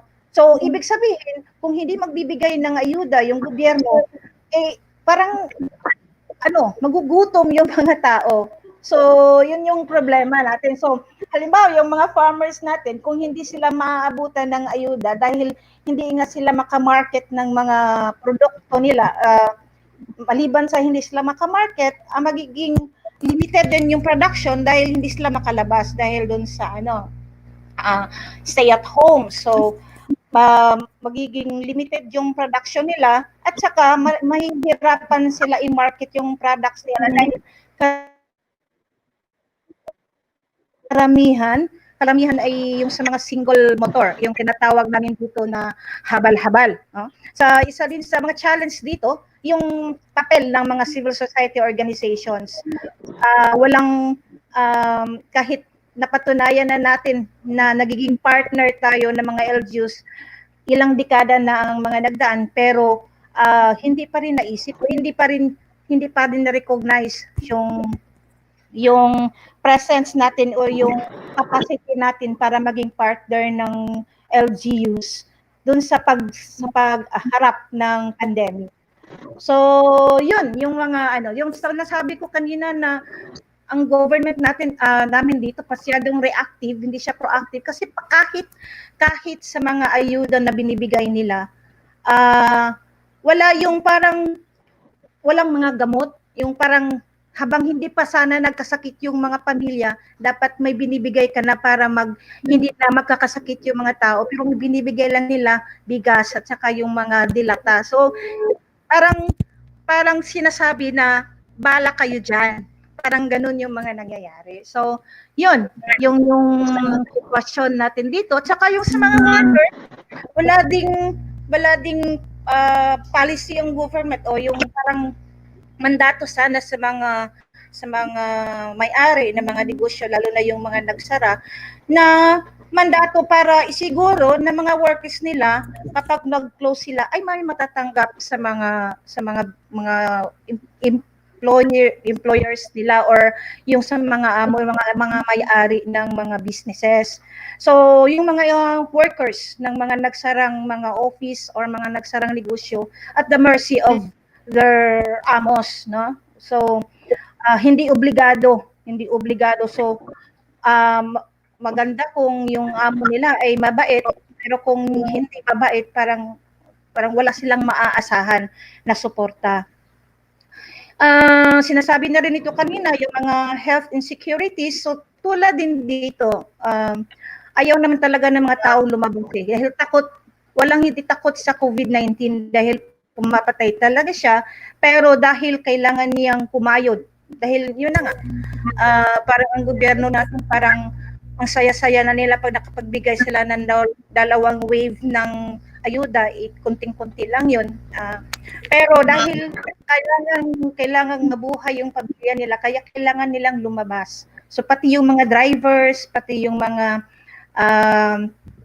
nagninegosyo na lang ng mga online, kailangan lumabas kahit risky sa health nila kasi kailangan mabuhay. Tapos isa pa sa mga problema dito, yung pagtaas ng mga bills ng mga utilities, public utilities, halimbawa ng electricity at saka ng tubig, na wala ding klaro na na mandato o walang klarong intervensyon ang government kung paano niya matutulungan ang mga tao or yung mga consumers. Kasi ang tulong ng ibinigay nila ay yun lang yung i-delay yung due date. Pero paano kung kahit hanggang December pa yung due date, pero mag-accumulate lang yung bayarin ng mga consumers. Kaya dapat may intervention ng government dyan. Dapat either i-subsidize niya or kailangan niyang maghanap ng paraan para yung hindi mas mapoprolong pa yung burden ng mga consumers, no? So, yun. Yung tapos mating pa tong napag-usapan pa itong pasukan na wala din kasiguraduhan kung yung bang mga mahihirap ay makakapag-enroll, lalo na dahil online ang hirap na nga ng net, no? Ang hirap na nga ng connection ngayon.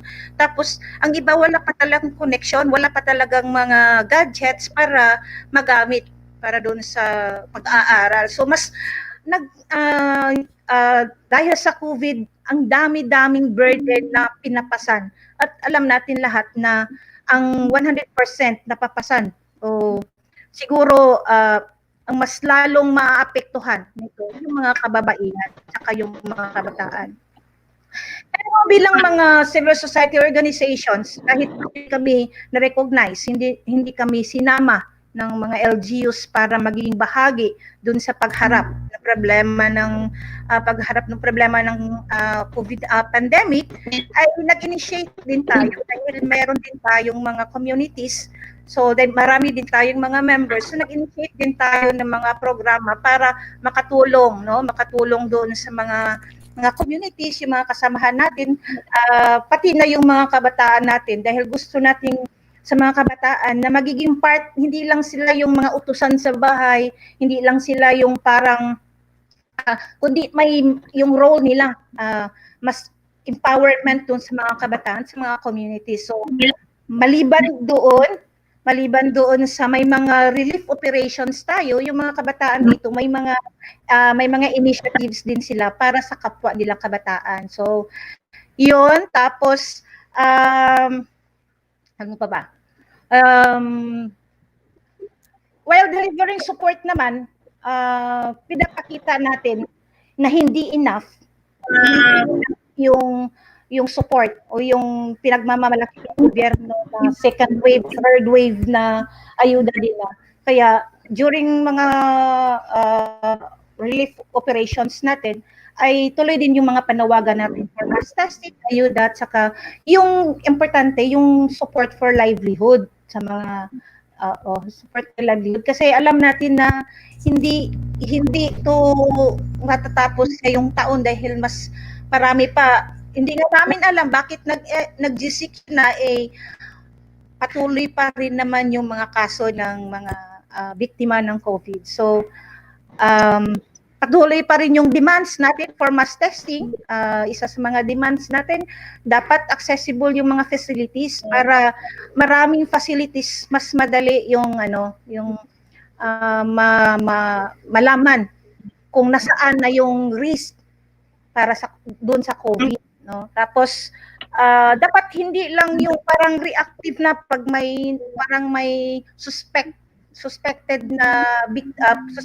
na COVID victim ay doon pa magte-testing. Dapat magte-testing talaga para yung mga tao alam nila kung saan sila pupunta, kung maghahanap buhay sila, alam nila kung saan sila safe.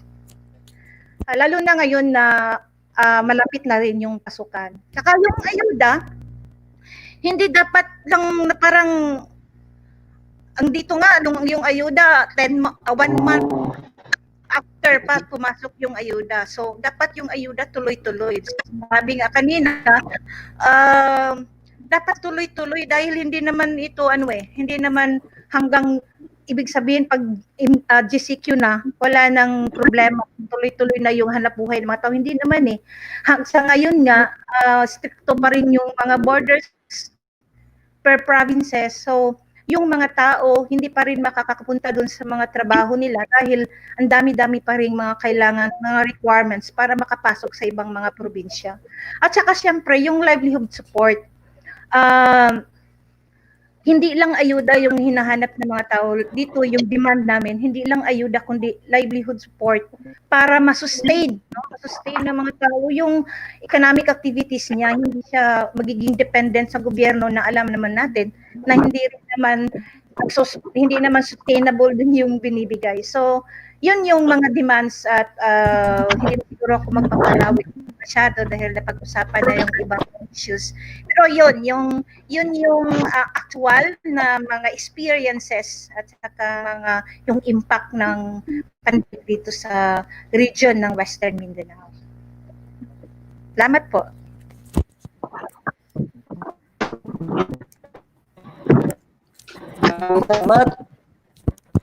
Maraming salamat. Ako. Ang susunod po natin, po nung nag-hasip sir, bumabit po kami rin ang pasok natin. So yung part ng dahil medyo mukhang hindi pero bibigyan ulit natin ng pagkakataon tapos mga reaction after natin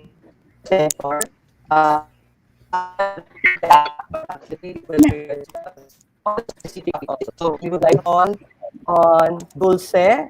Dulce, you're ready? Yes, kindly Gina. open your video po so we can see you. Okay. Bukas na lang po ng camera. Yan, very good. So, yun po, maliwanag ba? Yes, very Malinaw ba clear yung naman. ano ko? So, I'm Yung tunog ko? malinaw ang audio and all.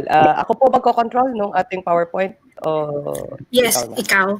ikaw. Sasabihin ko na Okay, lang okay. kung kailan. Okay.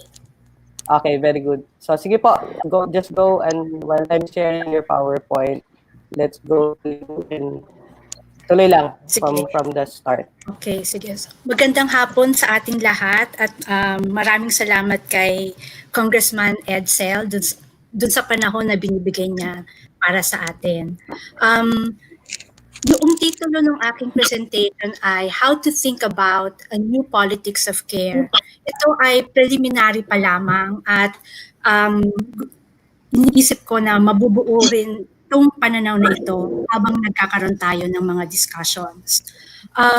Gusto kong magsimula doon sa ano ba yung sitwasyon, ano ba yung health landscape natin noong bago dumating ang pandemya. So, gusto kong i-paint sa inyo yung picture. Before the pandemic, the Philippines was heralded as having one of the fastest rising economy in the region. Despite dramatic economic growth, however, the Philippines' health landscape remained weak and inequitable. And despite improvements in general health status, health outcomes among the poorest are consistently dismal. Life expectancy among Filipinos has improved in the last 20 years, yet inequities persist. Need to show, next slide, that infant mortality is almost 3 times higher among the lowest quintiles compared to the richest quintile. Malnutrition among Filipino children 0 to 5 years old show that the poorest quintile are almost 4 times more likely to be underweight compared to the richest sector. Further, almost 50% of urban and rural poor suffer from stunting. 6 out of 10 births are unattended by a medical professional. In 2015, out of 560,000 plus registered births, 59% were unattended. The Philippines health sector is made up of 65% private and 35% public. This becomes relevant when viewed in relation to utilization of services. 66% of the population seek medical care from the public health facilities, and majority of the 66% come from the poorest sector.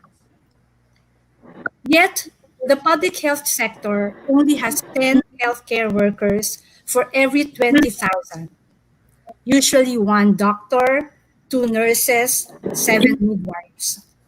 Given the lack of investment in the public health workforce, this has impact on the quality of services that are available to the poor, which has consequences for their health outcomes.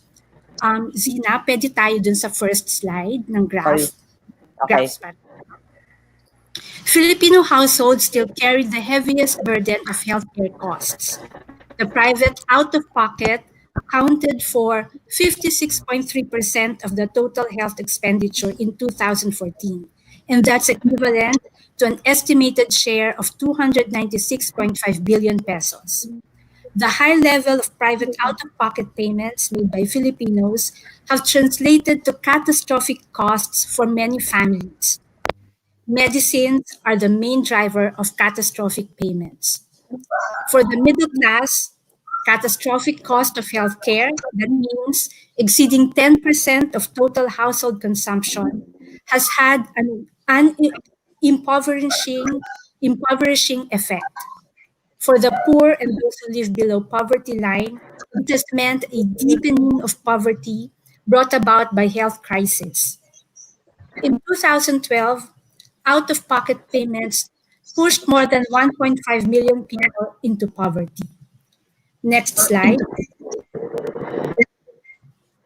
So in public health, we have a concept called the social gradient. Can we have the next slide? Okay. So anong ibig sabihin itong social gradient? So babasahin ko lang. The social gradient in health describes the phenomenon whereby people who are less advantaged in terms of socioeconomic position have worse health and shorter lives than those who are more advantaged. People in the highest social strata live longer and have better health than those in the strata just below them, who in turn live longer than those just below them, and so on, in a downward gradient until the bottom of the social ladder is reached. Gusto kong pagmunihan natin at namnamin natin yung graphs na pinakita ko kanina. It shows a social pattern in our society, and it's a structural pattern. At itong pattern na to, mula sa lowest quintile hanggang sa highest quintile, kung sino ang mas naaapektuhan, makikita rin natin yan kapag lumabas na ang datos natin sa COVID. It will be the same graph. It will be the same social gradient. And that means the problem is structural. So these are not just graphs, but these are reflective of our social reality. So think about it for a moment. These graphs clearly show the relationship between health and resources, or health and income. We can also use other proxies for resources: wealth, power, prestige, knowledge, beneficial connections, socioeconomic status. Whatever way we name the second variable, what the social gradient further tells us is this: these are fundamental causes of health inequities. They are causes of health and disease. And why do we say they are fundamental causes? Yung susunod na slide after yung social gradient, please. They are fundamental causes because they persist over time. 1950s, ganyan na yung gradient. 1960s, ganyan yung gradient. 1970s, ganyan ang gradient. Hanggang 2020, ganyan ang gradient. Pare-pareho sila. They are related to multiple disease outcomes through multiple pathways that change over time. So kahit ang pag-usapan natin ay cholera, heart disease, cancer, pare-pareho ang gradient. At ang sinasabi lang nito, kung sino ang nandun sa ibaba ng ladder, sila ang mas namamatay at sila ang mas nagkakasakit. Pangatlo, they are fundamental causes because they are reproduced over time. So, importanteng makuha natin lahat yan. In the context of the pandemic, next slide.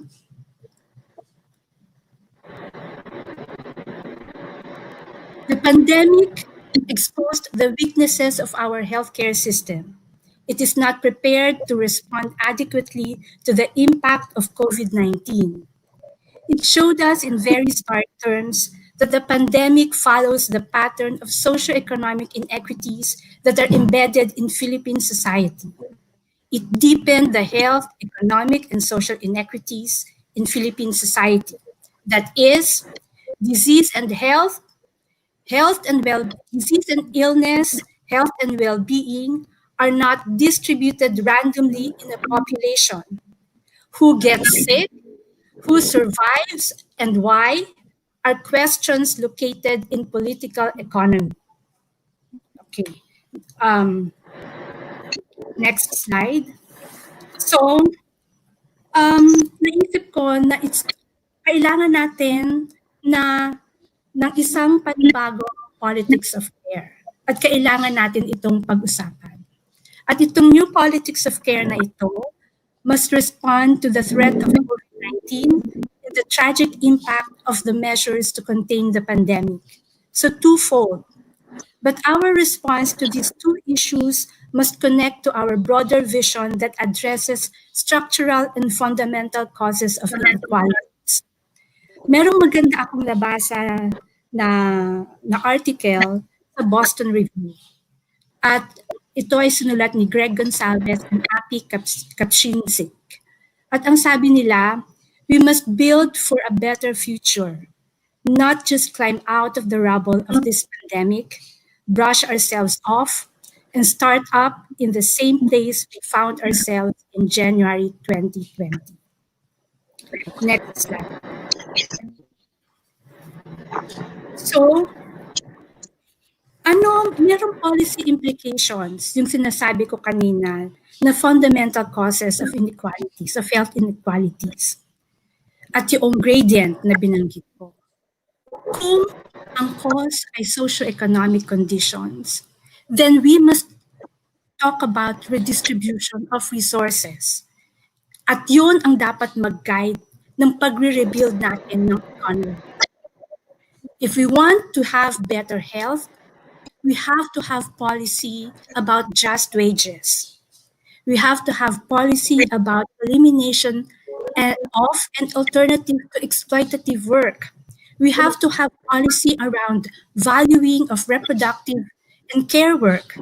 We have to have a policy on free quality education, support for MSMEs, at yung ibang mga non-health related but public health related programs such as efficient mass transportation, housing, etc. Universal healthcare ay nagsimula na. It's a good progress. Pero hindi sapat yung universal healthcare. Yung universal healthcare natin nakatuon sa mga facilities and services. Pero it's not just about the healthcare system that we have to address. It's the social conditions that bring about ill health. Okay, so next slide. So a new politics of care must have a commitment to universal provision for human needs. It has to view health and care as common goods and not a sector for extracting profits. It must expand our view of care beyond medical care to include sanitation, janitorial, home care, domestic work, delivery services, retail work, and other essential services. And then panghuli na slide. We have to build community health as foundation of people's health. We have to organize, invest in communities. Yung ating mga barangay health workers. Yung pagkakaroon natin dapat ng mga contact tracers sa community. Sanitation workers, social workers, mental health workers, peace officers, and others na lahat nakalocate sa communities. Nagtuturo ako sa UP at miyembro ako ng UP Task Force on COVID-19. Yung isang committee kung saan ako, kino-coordinate kong committee ay community engagement. At nung bumisita ako sa barangay UP campus, nakita ko na napaka-active ng mga tao sa community. Hindi sila, takot sila sa COVID, pero tuloy-tuloy yung trabaho nila. And these are community members, most of whom are women at mga senior citizens. Wala silang masyadong support. And they are the people who are most at risk. So, kailangan ng suporta yun at dapat palakasin sa level na yun. Kasi sila talaga ang lalabas kapag nagkakaroon ng mga sakit at nagkakaroon ng ganitong klaseng pandemya. Community health, kung i-expand natin beyond barangay health workers to include everyone that I mentioned, will provide decent jobs to people. So dapat nating pag-isipan kung papaano rin yung expansion ng community health ay nag-i-integrate doon sa ating community economy. Simple yun. At doon din sa paraan na ito, ma-eliminate natin yung mga trabaho na exploitative. Pero we find jobs that are meaningful for people. So dito ko lang muna tatapusin yung aking presentation. So maraming salamat. Maraming salamat, Ma'am Dulce. Si Dulce po mula rin sa Asian Center. And yeah, sabi nga yan, nag-volunteer siya ngayon sa COVID ng UP, nag-aasikaso response ng COVID response ng UP. Okay, thank you very much. Ang clear ng iyong linatag na agenda. So, 4 o'clock na po, pero mga habang nandito pa, mag-stay in pa rin po tayo. I think we are waiting for Sir Edsel to come back kasi nagka-problema po ang kanyang connection.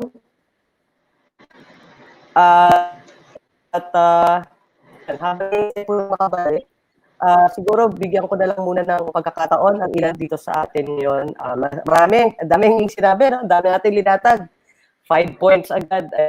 2 major programs sa FDC and then emphasis on the public health, yung sitwasyon ng ating regions at within the proposals ni FDC, naming specifics pero ang isang malinaw, we're basically saying gawin natin komprehensibo. Ito ang pagkakataon. Bagamat COVID pandemic, ang sitwasyon natin ay napaka sabi nga kanina, dire at pinaliwanag ni Sir Edsel, ang quagmire ay talagang pag-level up. Ang ibig sabihin nito ay matinding-matindi. At yun nga ang ating kinakaharap pa. So siguro sa pagkakataong ito, lahat ng nilatag at binigay na proposals ng Freedom from Debt Coalition ay mapag-isipang mabuti at sa pagkakataong ito, pwede na po natin i-elaborate pa yung ilan. Bibigyan ko ng pagkakataon ng ating media if they have questions, specific questions, and then sabihin nyo na lang po kung kanino nakatoon. Habang hinihintay pa po natin si Sir Edsel, nag-promise pa pong babalik, nag-down lang po talaga ang kanilang connection. Pero let's take note kung naka-address for him, we will make sure na mapaabot din natin. So, okay. People, we're opening the program ngayon for the open forum. Let's start with our media friends who are here. Si Sir Bruce and Miss Kai. Bruce Rodriguez and Kai Ordinario. Yan. Sino pong gustong mauna? Pagka nagtanong po, or kung hindi naman ang media gusto magtanong, kahit sino po na nasa room, mag-clarify lang po. Just raise your hands para ma-recognize ko kaagad. Pero baka kunin na natin pagkakataon ito ngayon. Let's ask our questions or comments with regards to the talk na sa magsaring maraming puntos na binanggit kanina. Mga paglilinaw. Sir Bruce, meron po ba kayong gustong itanong? Miss Kai?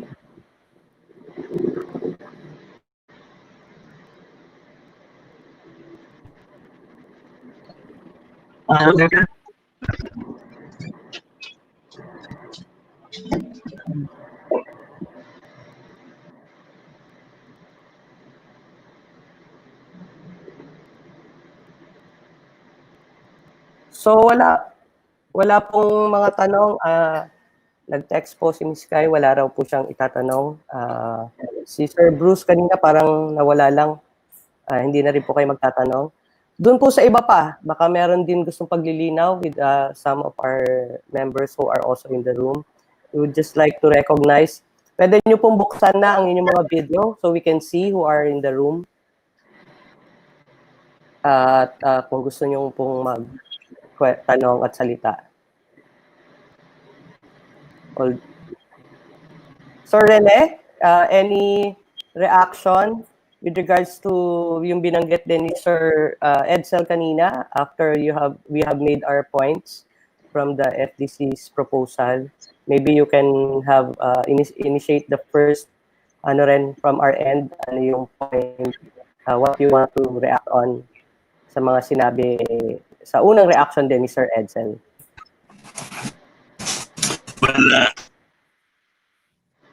Salamat, pero mukhang next time dapat ayusin natin itong mga communication gadgets.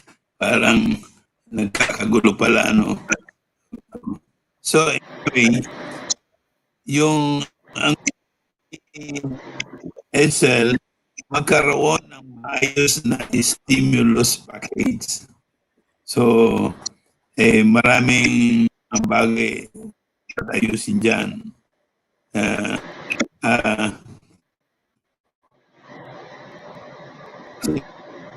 Stimulus, ano kalaki? Stimulus, ano ang merong multiplier effect? Ano po lahat yan?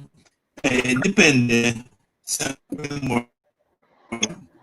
And that's why yung ating mga presentation kanina ni Princess, ni Raquel, and input ng ating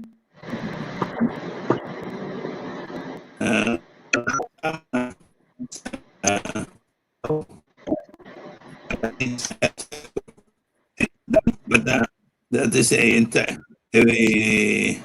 mahalagang challenge, medyo mahirap, pero pwede nating pag-usapan yan sa susunod na meeting next week. FDC is proposal stimulus program. Maganda yung ganyan.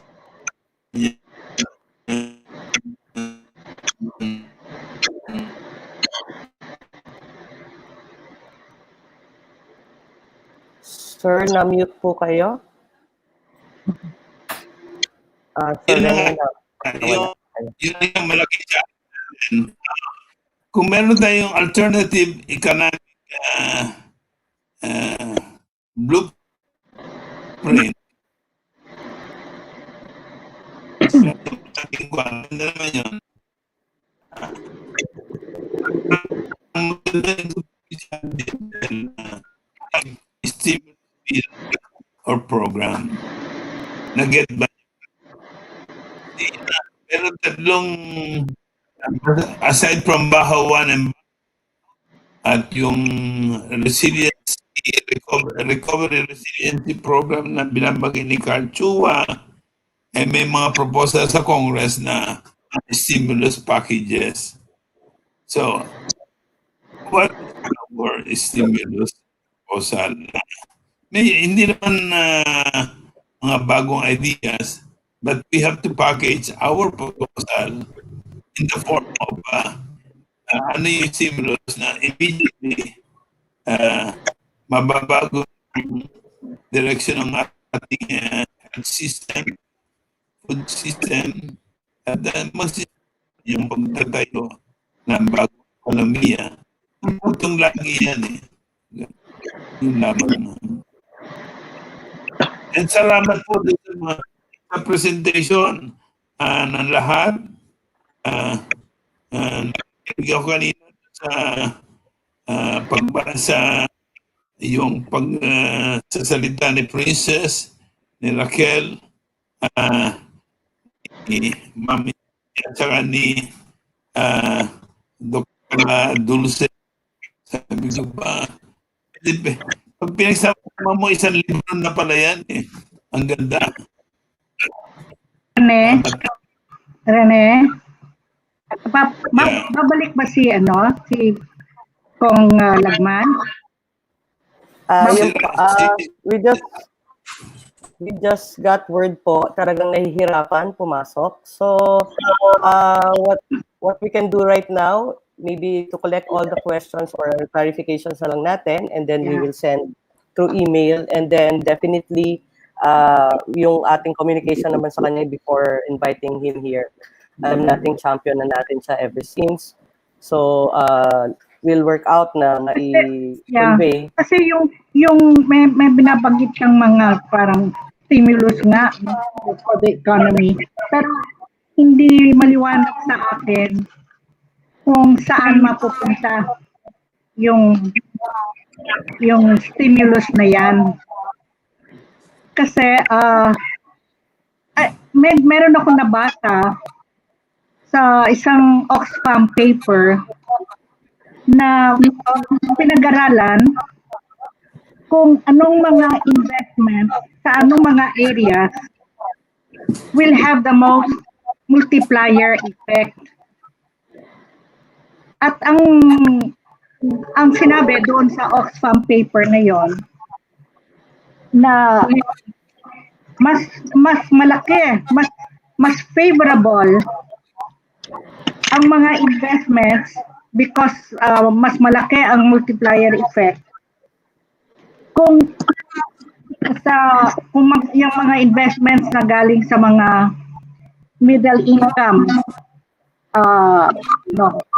economies, kung ito ay mapupunta sa healthcare system, kung mapupunta ito sa disaster preparedness, kung ito ay mapupunta sa clean energy and infrastructure, at even for research and development, rather than mas maliit pinakita na multiplier effect kung yung investment na yan ay mapupunta sa airline bailout, sa mga traditional transport and indoor, at sa mga income tax cuts for large corporations na for fuels. So that's a study that was done by Oxfam that we can to support yung ating sinasabi na dapat ang emphasis niyan ay yung rebuilding the communities. Sabi na hindi, pero mas immediate na panahon dapat mas malaki ang bugso ng resources that should go into rebuilding families and communities. So, yun lang.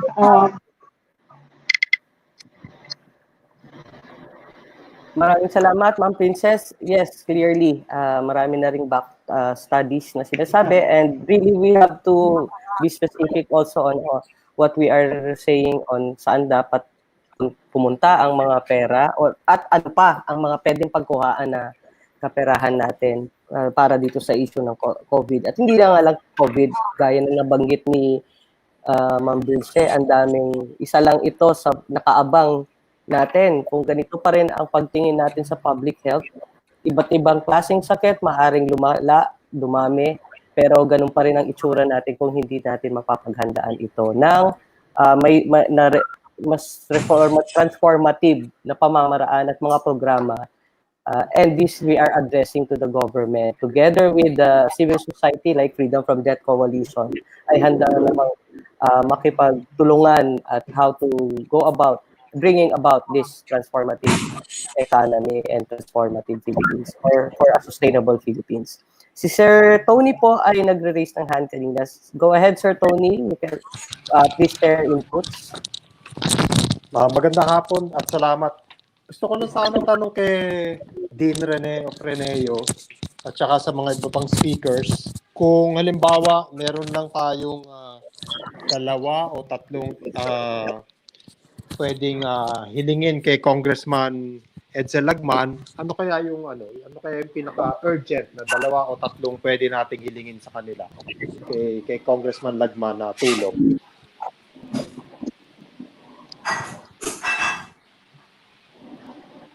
Sir Rene, Yun lang you can siguro. respond. Thank you, Sir Tony. Yeah. Okay. Actually, isa lang naisip ko and natutuwa ako sa binanggit ni Princess.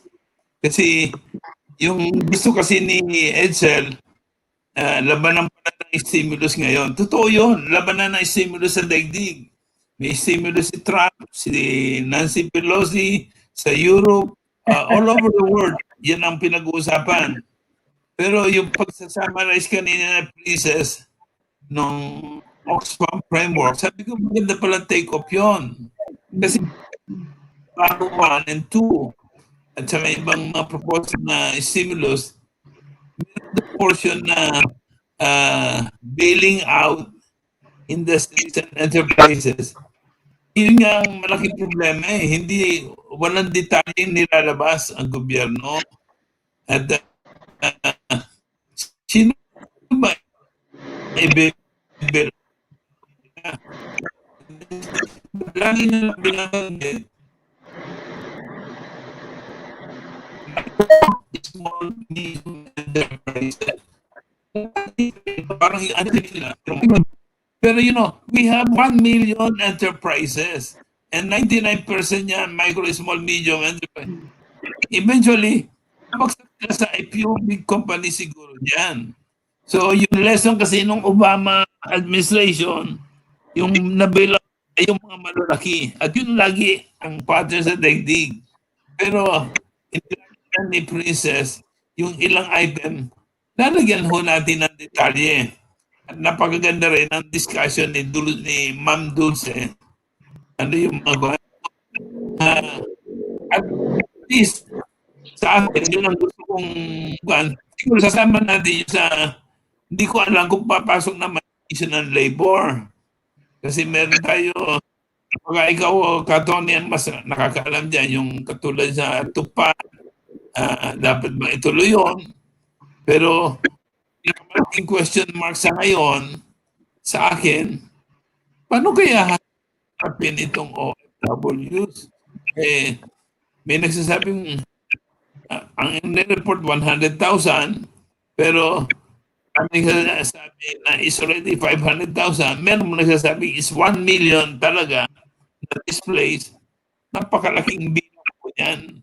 And very clear, hindi ready ang government to them. Now, I don't know what to do.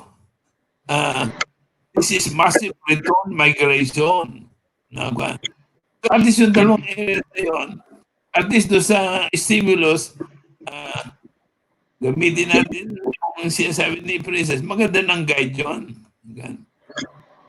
OFWs, hindi ko alam. Now, other areas, I leave it to all you guys kung anong naisip niyo.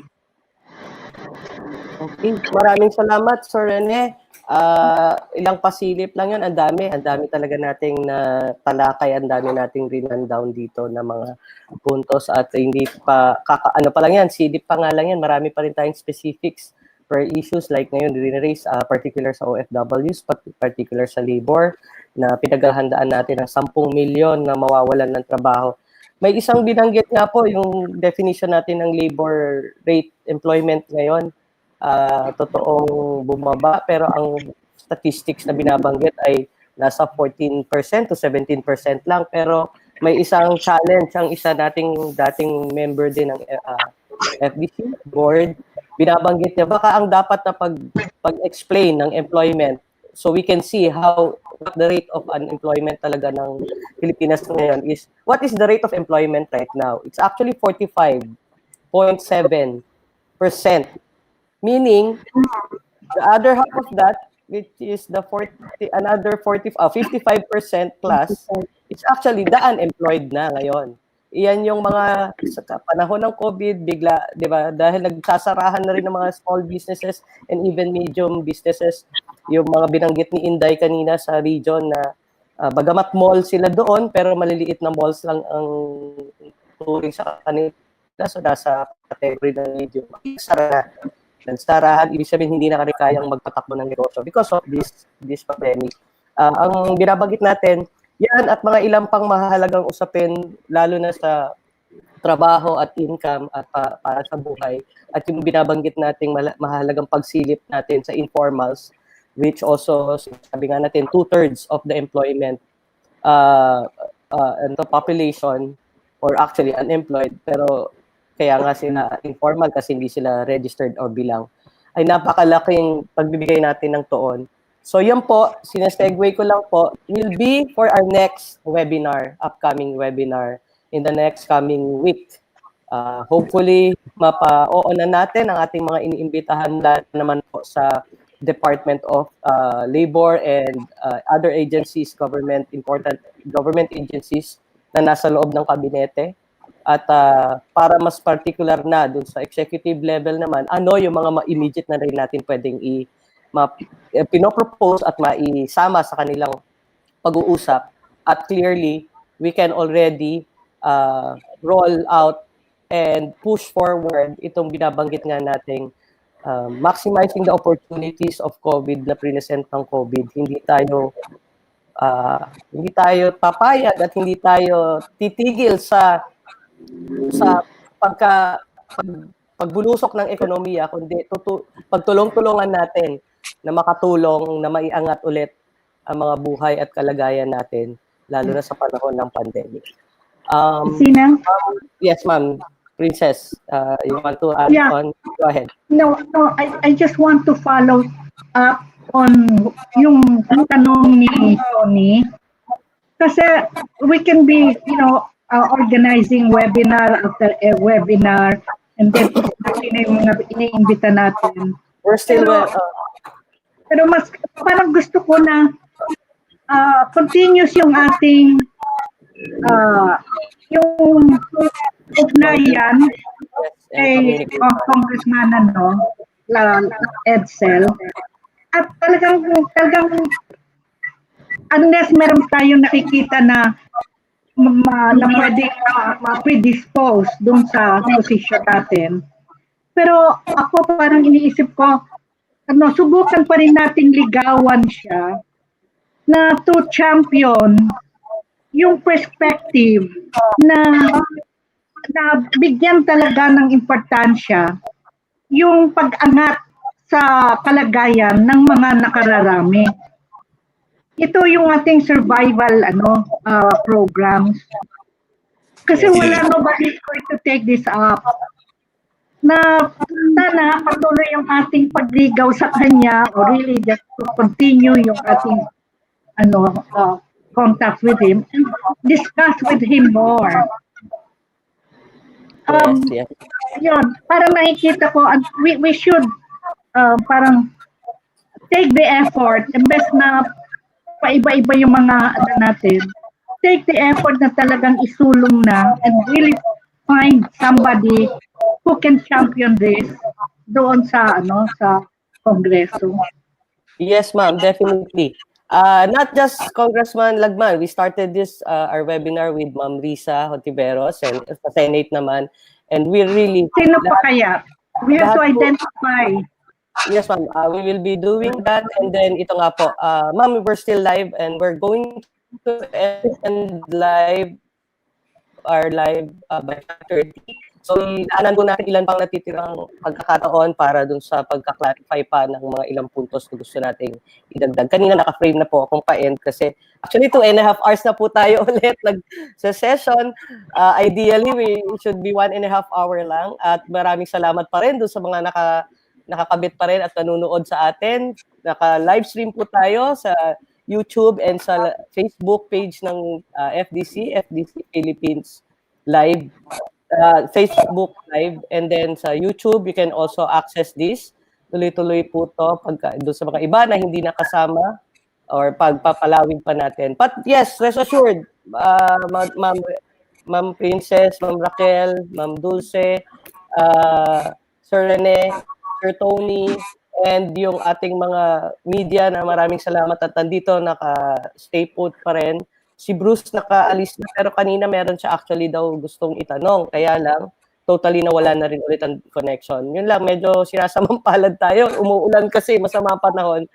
Mukhang mahirap talaga yung ating ginamit na platform sa ngayon. But, nevertheless, we're still having this and naka-save po to at lahat na nangasabi natin, ma-access na po ng public and we can use that. And definitely we will not, hindi natin puputulin ang ating ugnayan. Dire-diretso na po tong engagement. At yun naman ang trabaho ni FDC, yung mga specific resolutions and legislations gusto nating i-push, ilang mga bills na meron na dyan. At hindi lang yung pagpupush ng bill, yung pagbabawi pa mismo ng mga batas na nakalabas ngayon at na ayaw rin natin.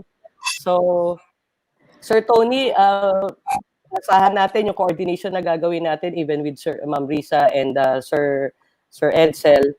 Gagawin po natin, ihahanda natin ang ating mga malilinaw na papers and documents and draft resolutions na ibibigay natin sa kanila at maite-table po.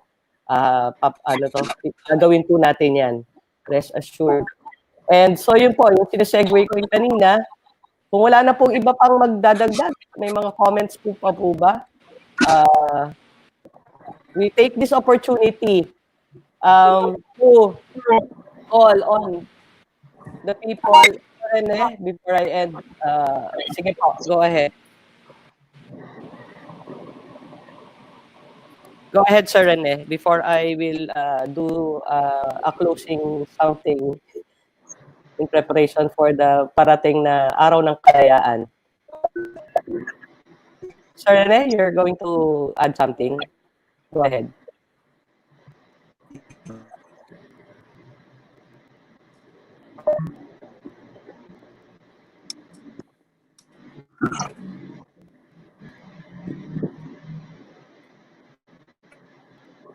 Hello? Yes, sir. Hello? Go ahead. Go ahead. Susugay siya sa maganda yung proposal na medyo kung magkaroon tayo ng masusunod na webinar, huwag tayong lalayo sa para mga major items na napagdaghan na nakita natin napakalaga. Pero itong stimulus talaga, yung sana magkaroon ng small group, i-package sa program or bill. At yung napag-usapan ngayon, pwedeng i-integrate dyan. Yan sana ma-discuss kay Senator Risa at saka kay Congressman Edsel. At dapat ang engagement dalawa around that stimulus. Ngayon, yung tungkol sa susunod na mga ka-dialogue, huwag na masyadong maraming dahil kung tututukan lang natin itong stimulus issue, napakalaking challenge already. But mahalaga na ituloy yung kay Secretary Bello sapagkat labor talagang bumabaha ang bilang ng mga laki at baka madagdagan pa. Nakakatakot talaga itong sitwasyon. So mahalaga yung meeting with Secretary Bello at kung may time pa, yung kaibigan ni Tony, si Kagdak, pero hindi ko alam kung may time yun humarap sa atin, pero mahalaga rin po yung makausap si Hans Kagdak. Thank you very much, Sir Rene. So malapit na po tayo. We're still live, pero malapit na itong magsasara po tayo exactly by 5:30.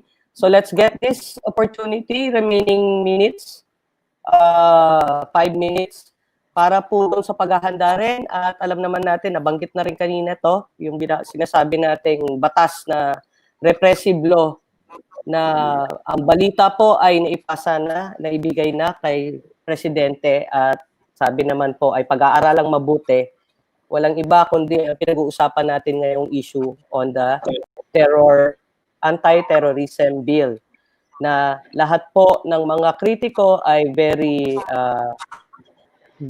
critical dito sa batas na ito. At kung kaya nabanggit natin, tayo po rin ang Freedom from Death Coalition din po ay tumatayo laban dito.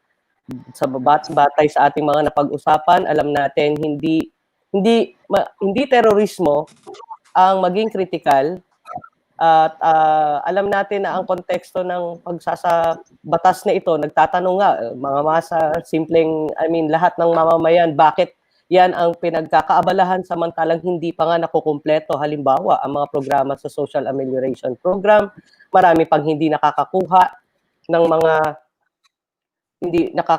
ng kanilang suporta o relief o subsidy na nakukuha dapat. So, wala na masyado akong sasabihin, i-end po namin ang ating webinar na to. Maraming salamat sa lahat ng mga sumama. At abangan nyo po, sa susunod na linggo, may panibago po tayong part series ng ating webinars. Pero bago po natin pasukan yon, we would like to end. Ayun nauna na si Sir Tony at si Inday. So, let's show all our placards and non-support of this bill. At sasama po tayo sa ilang mga online na pagkilos. Ngayong June 12, Araw ng Kalayaan, marami pong mga pinag-uusapan na po. Hanggang kahit online ay makapagkilos tayo laban at panawagan nating junk terror bill. Malinaw po ba? Of course, number 1 call din ng FDC is cancel debts, the illegitimate and onerous debts. But number 2, junk terror bill now. So, yun po. Mukhang kami lang ni Inday ang nag-ready. Sabay-sabay na lang po natin, sir, before we finally end. Junk terror bill now. Junk terror bill now. Now. Junk. Okay. Junk terror bill now. Okay. Maraming salamat po. So, abangan niyo po kami sa susunod. Thank you very much sa lahat. Junk terror bill. Junk terror bill.